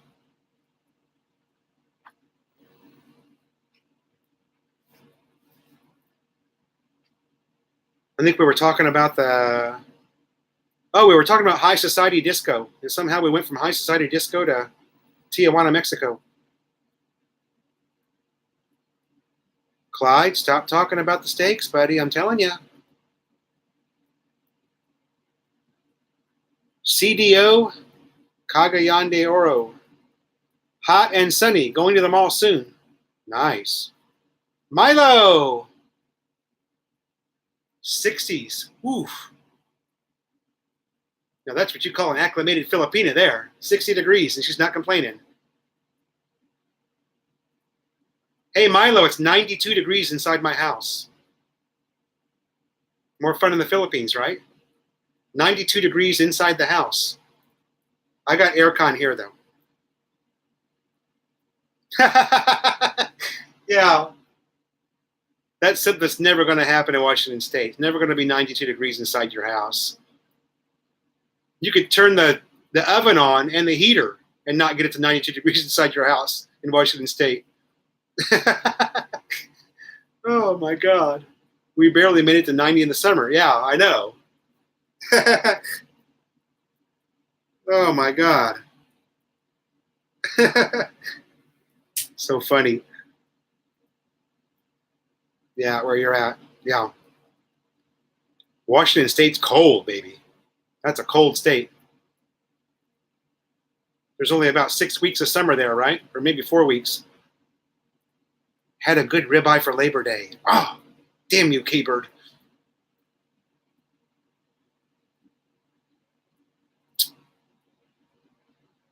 I love ribeyes. Go to OKC. Okay, then. 6 weeks of summer, yeah. That's only if you're lucky. I only know that from my sister being in Seattle, so I don't know nothing about Washington. I've only visited a couple of times there. Wonderful city. Great city there. I was thinking of you, Phil. Yeah, I bet. Enough of your ribeye talk. My God, my favorite steak in the world. Yeah, I know, Milo. I was talking earlier about how much I miss my grill back in the West that I had, my gas grill, and my cooking out on the balcony of my house. And oh, I miss cooking food.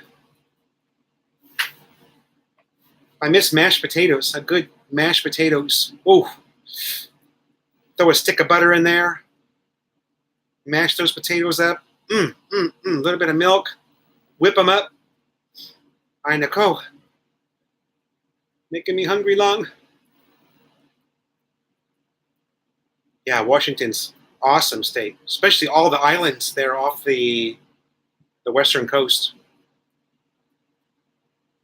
All those islands. I've got some friends living over there. Got a friend living over on Orca Island.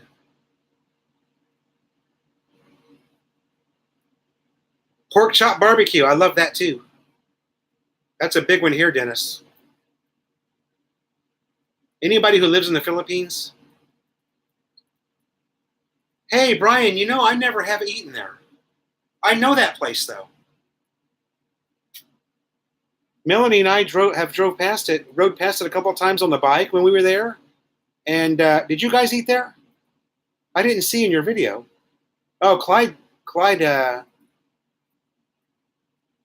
but they say it's good. I know. I haven't eaten there, no. Clyde Seaside says yes.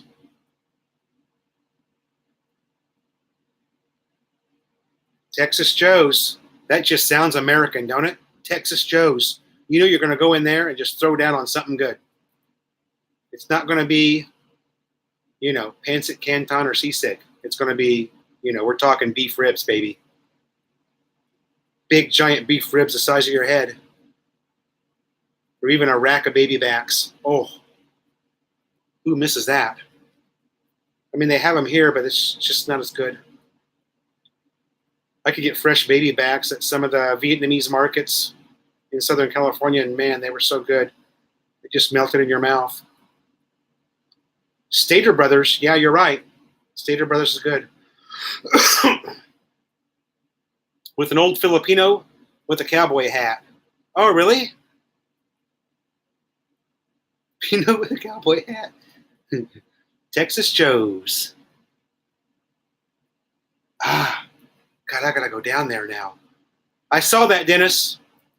I saw it. It came up on my laptop. Thanks, buddy. I'll reply to that very soon. Brian, I saw that. I saw that the other day.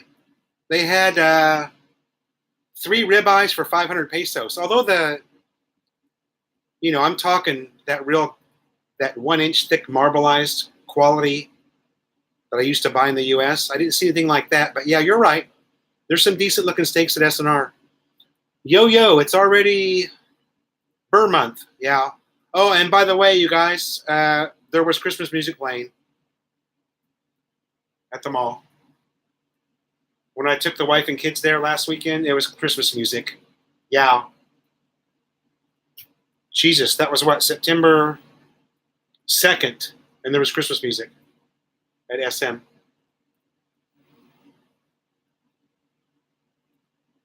Pier 1 in Subic. Yeah, I know it, Clyde. Melanie and I were all over that base. I love it. Yeah. A lot of people like the Australian beef here. They have that Orchid Inn that I stayed at the last time I was in Angeles is all Australian. Everything there. All the food. Pretty nice little hotel, you know. It was cheap too. $40 a night, I think.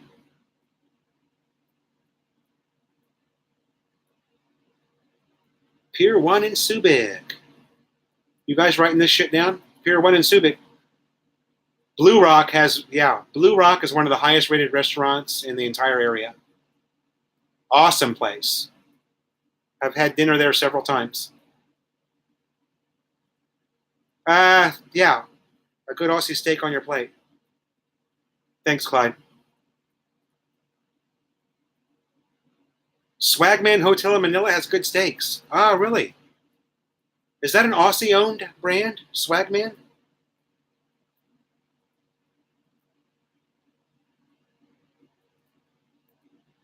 Dennis Brock. He ate a lot of Australian steak in Thailand. Ah, it is. Yeah, Swagman is Aussie. I thought that the Swagman closed. Oh, maybe it's the Swagman in Angeles I'm thinking about that closed. I know the one in Manila is probably still up and running because they're famous for that ride the bus or fly the bus to Angeles. But I think the one in Angeles City closed. Yeah. I saw a video on it. There you go, Brian. See there?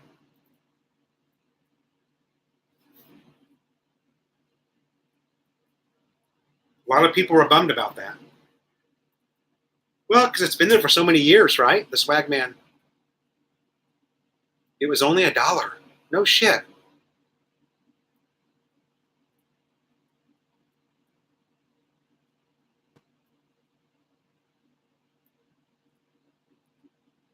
Yeah, you're talking 71, Dennis. My God. Gasoline was what? In the U.S.? 71. 25 cents a gallon, probably. I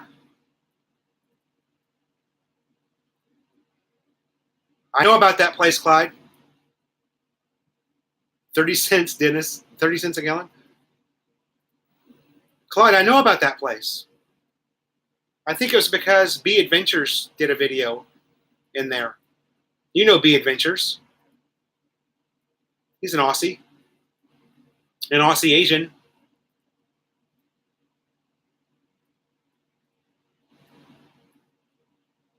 Plus, that place is really highly rated.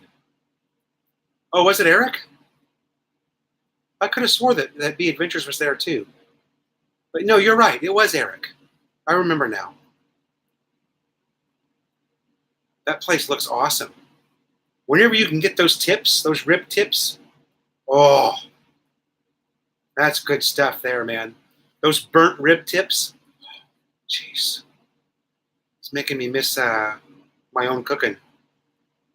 I used to make those in the U.S. Maddie, come here. Come here, Papa.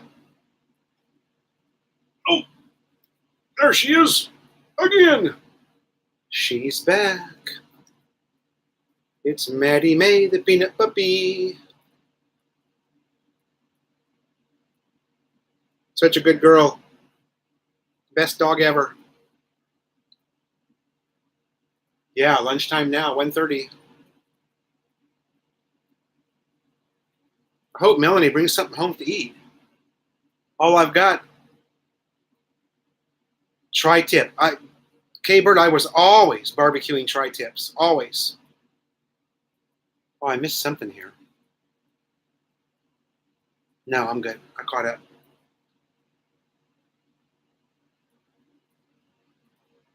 Owned and operated by an American. That's right, Clyde.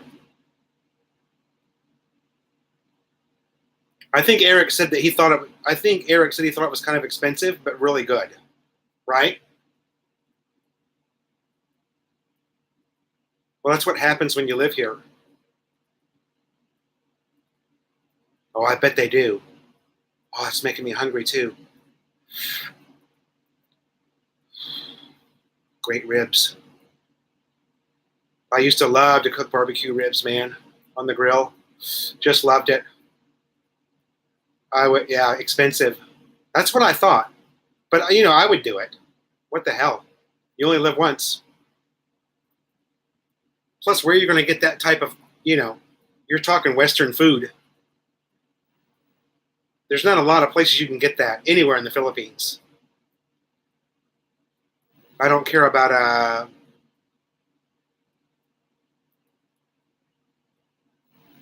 what's the place called? Roadhouse Grill or something?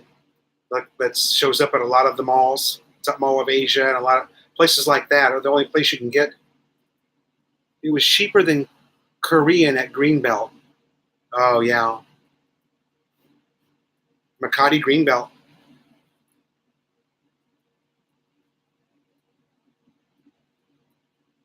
I found an outstanding Korean restaurant in Angeles. And I can't wait to go back there. I can't wait to take Melanie. You meet people there, when you're hanging out, bar hopping, doing whatever. And the guy told me, this is where you got to go. And man, was he right. Super cheap, and the food was unbelievable. K-Bird, pork ribs rack from Costco. Good, but pricey. Ah. Yeah, a lot of Korean grills, K-Bird. Yeah. Filipinos love Korean culture, man. They love it, love it, love it. Yep, that's true. They've been taking it over for a long time. And they started all the way down on the other end of town. They started down in Koreatown with a bunch of small bars, and now they're taking over the Walking Street area. But it's fine. I mean, they buy a place up and they make it over really nice, and it's a classy place to go into, and it's fine. It's good for them. Slim Jim, thanks for coming in. Yeah, I'm about to call it quits myself. I'm 3 hours and 45 minutes here. My God. It's amazing how quick the time goes by when you're live like this. You're just chatting with people. Korean food's too hot. Yeah, it can be hot. I like spicy kimchi, man. Oh.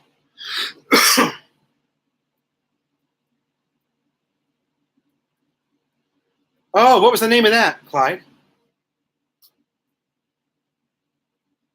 What was the name of that bar? Because they've got like 6 or 8 in a row there that are all Korean owned now.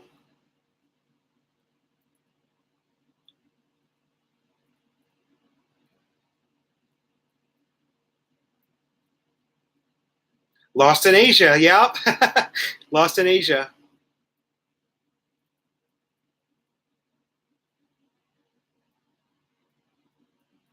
Ah, yeah. Nice. Nice, Milo. Most streets are named in Korean because of the army base. Thanks, K-Bird. Lost in Asia. And, that was a very popular bar, too, Clyde, back in the day. That's what I've read. Never been there myself. And now it's gone, so. Hopefully he did well on that sale.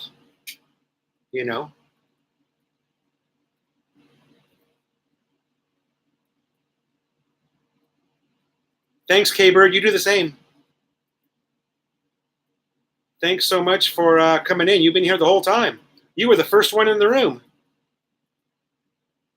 Wow. Okay, later. Talk to you later. K-Bird was the first one in the room. So funny. Retired there, yeah. So many do.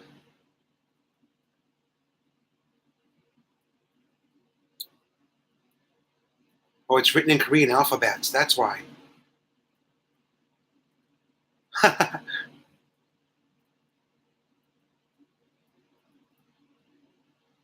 My stepdaughter speaks pretty good Korean. Writes it and understands it.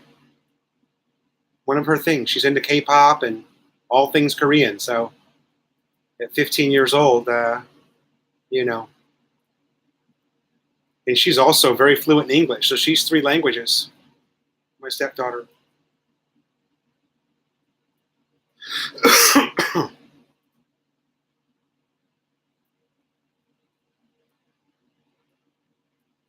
Yeah, we've got she has an auntie that's an OFW in Korea. So I always see her going back. They go back and forth on Facebook in Korean. So I have trouble with one language. Clyde.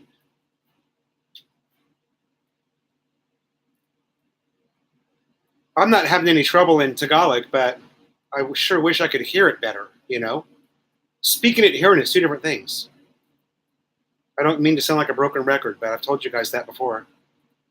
It's one thing to have a few phrases, but man, what on earth is that person saying? When you get old, that's how it goes. Yeah? Yeah, Dennis. I'm getting there. Yep. Milo's like, yep. She's backing that up, man. You ain't getting no argument from Milo. They talk like a Gatling gun. Yep.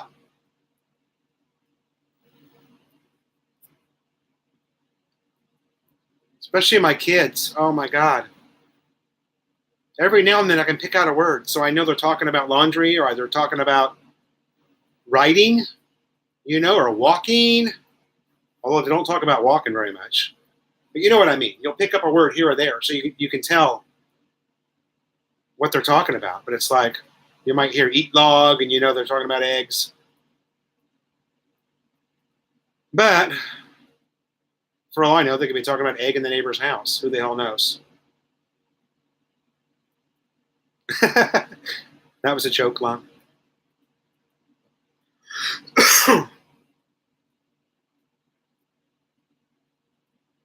Walking, that's one ride. Yeah.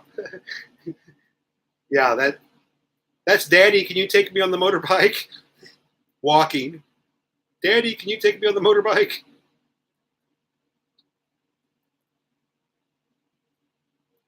Dennis Brock, we're paying 150 pesos for a tray.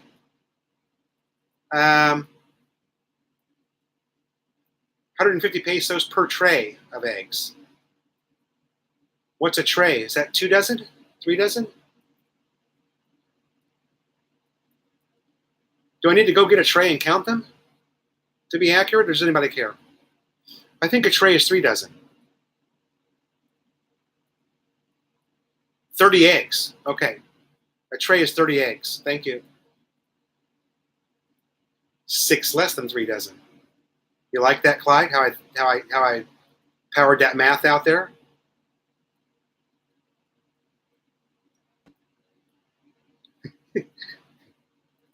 Milo, I said earlier that $100 was 50,000 pesos, 53,000 pesos. Clyde was like, "Damn, I want to come to your money changer." No, but the reason I had that in my head is I always change 1,000 at a time. If I change, I always change 1,000 at a time. So I always think in terms of 1,000. And we were talking about $100 bills. So I got hammered on that one, but that's okay. That's what you guys are here for. It's the same here with the eggs. $1.50. Okay. Yeah, $3 for 30 eggs. I mean, that's try that in the West. Try and buy a dozen for $3 anywhere in the West. Oh, today, Milo, it's 53.7. 53.7. We hit 54 on Thursday of last week. It hit 54. By the way, 53.7 is the bank rate, so it means you probably could get 54 on the street.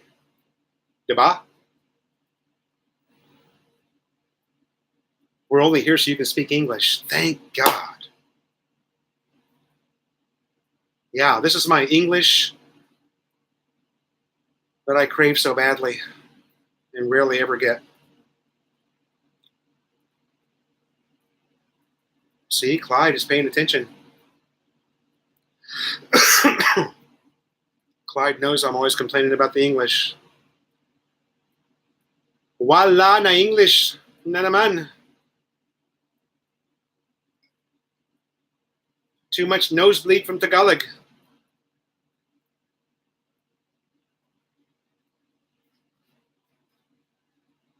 Man, Melanie's been gone since 7 a.m. I don't know about this new barbecue business.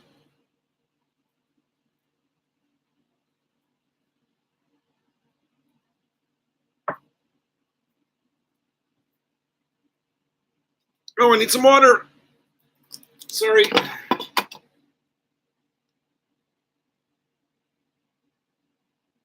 Well, win.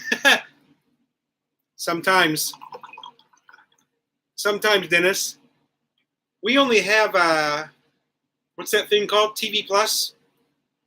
Is Wow Win on TV Plus? Is that GMA? Or ABS-CBN? It's GMA, right? Wow Win? Oh, I don't get it. I can't get it on TV Plus. Okay.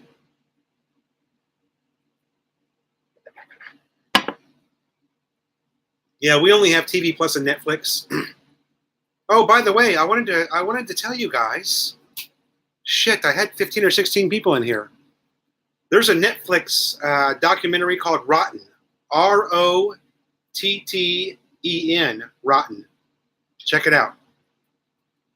It's about the food industry in the U.S. Different variations of the food industry. And the corruption and the government involvement in this, that, and the other. And it's just really interesting. Super interesting. So if you're into that kind of thing, check it out.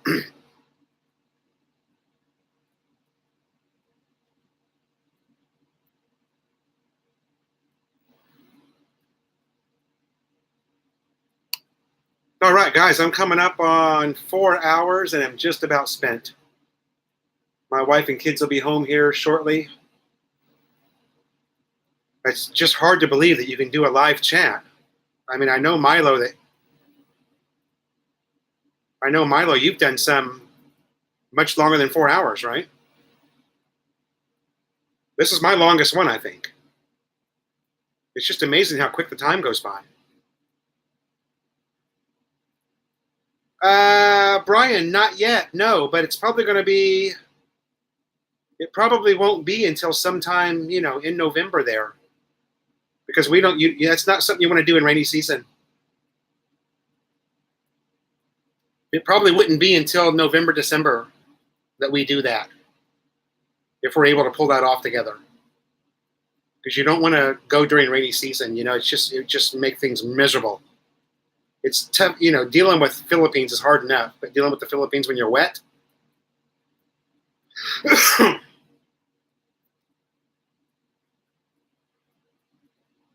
We'll do some scooter vlogging, and when you come in November, you rent you a motorbike. It's 300 pesos a day, super cheap. Just a little 125cc, you know, putter.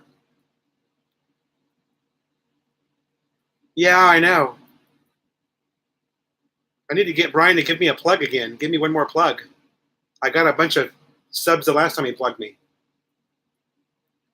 He got big pretty fast, Brian did.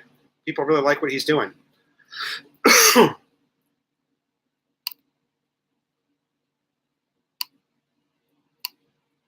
All right, you guys, I'm going to sign off.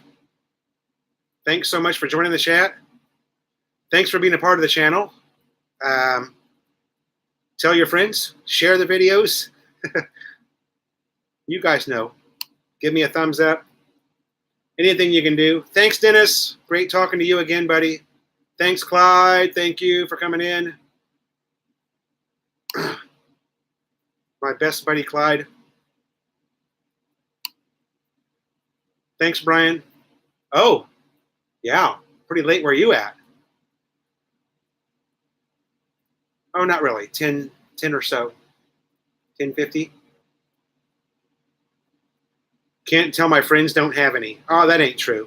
Thanks, Milo, for coming by. Great to see you again, too. I always notice we're live chatting at the same time. It seems like I need another hobby, I think. Thanks so much, you guys, from North Caloocan City, where the city meets the province, baby. See you next time. Bye now.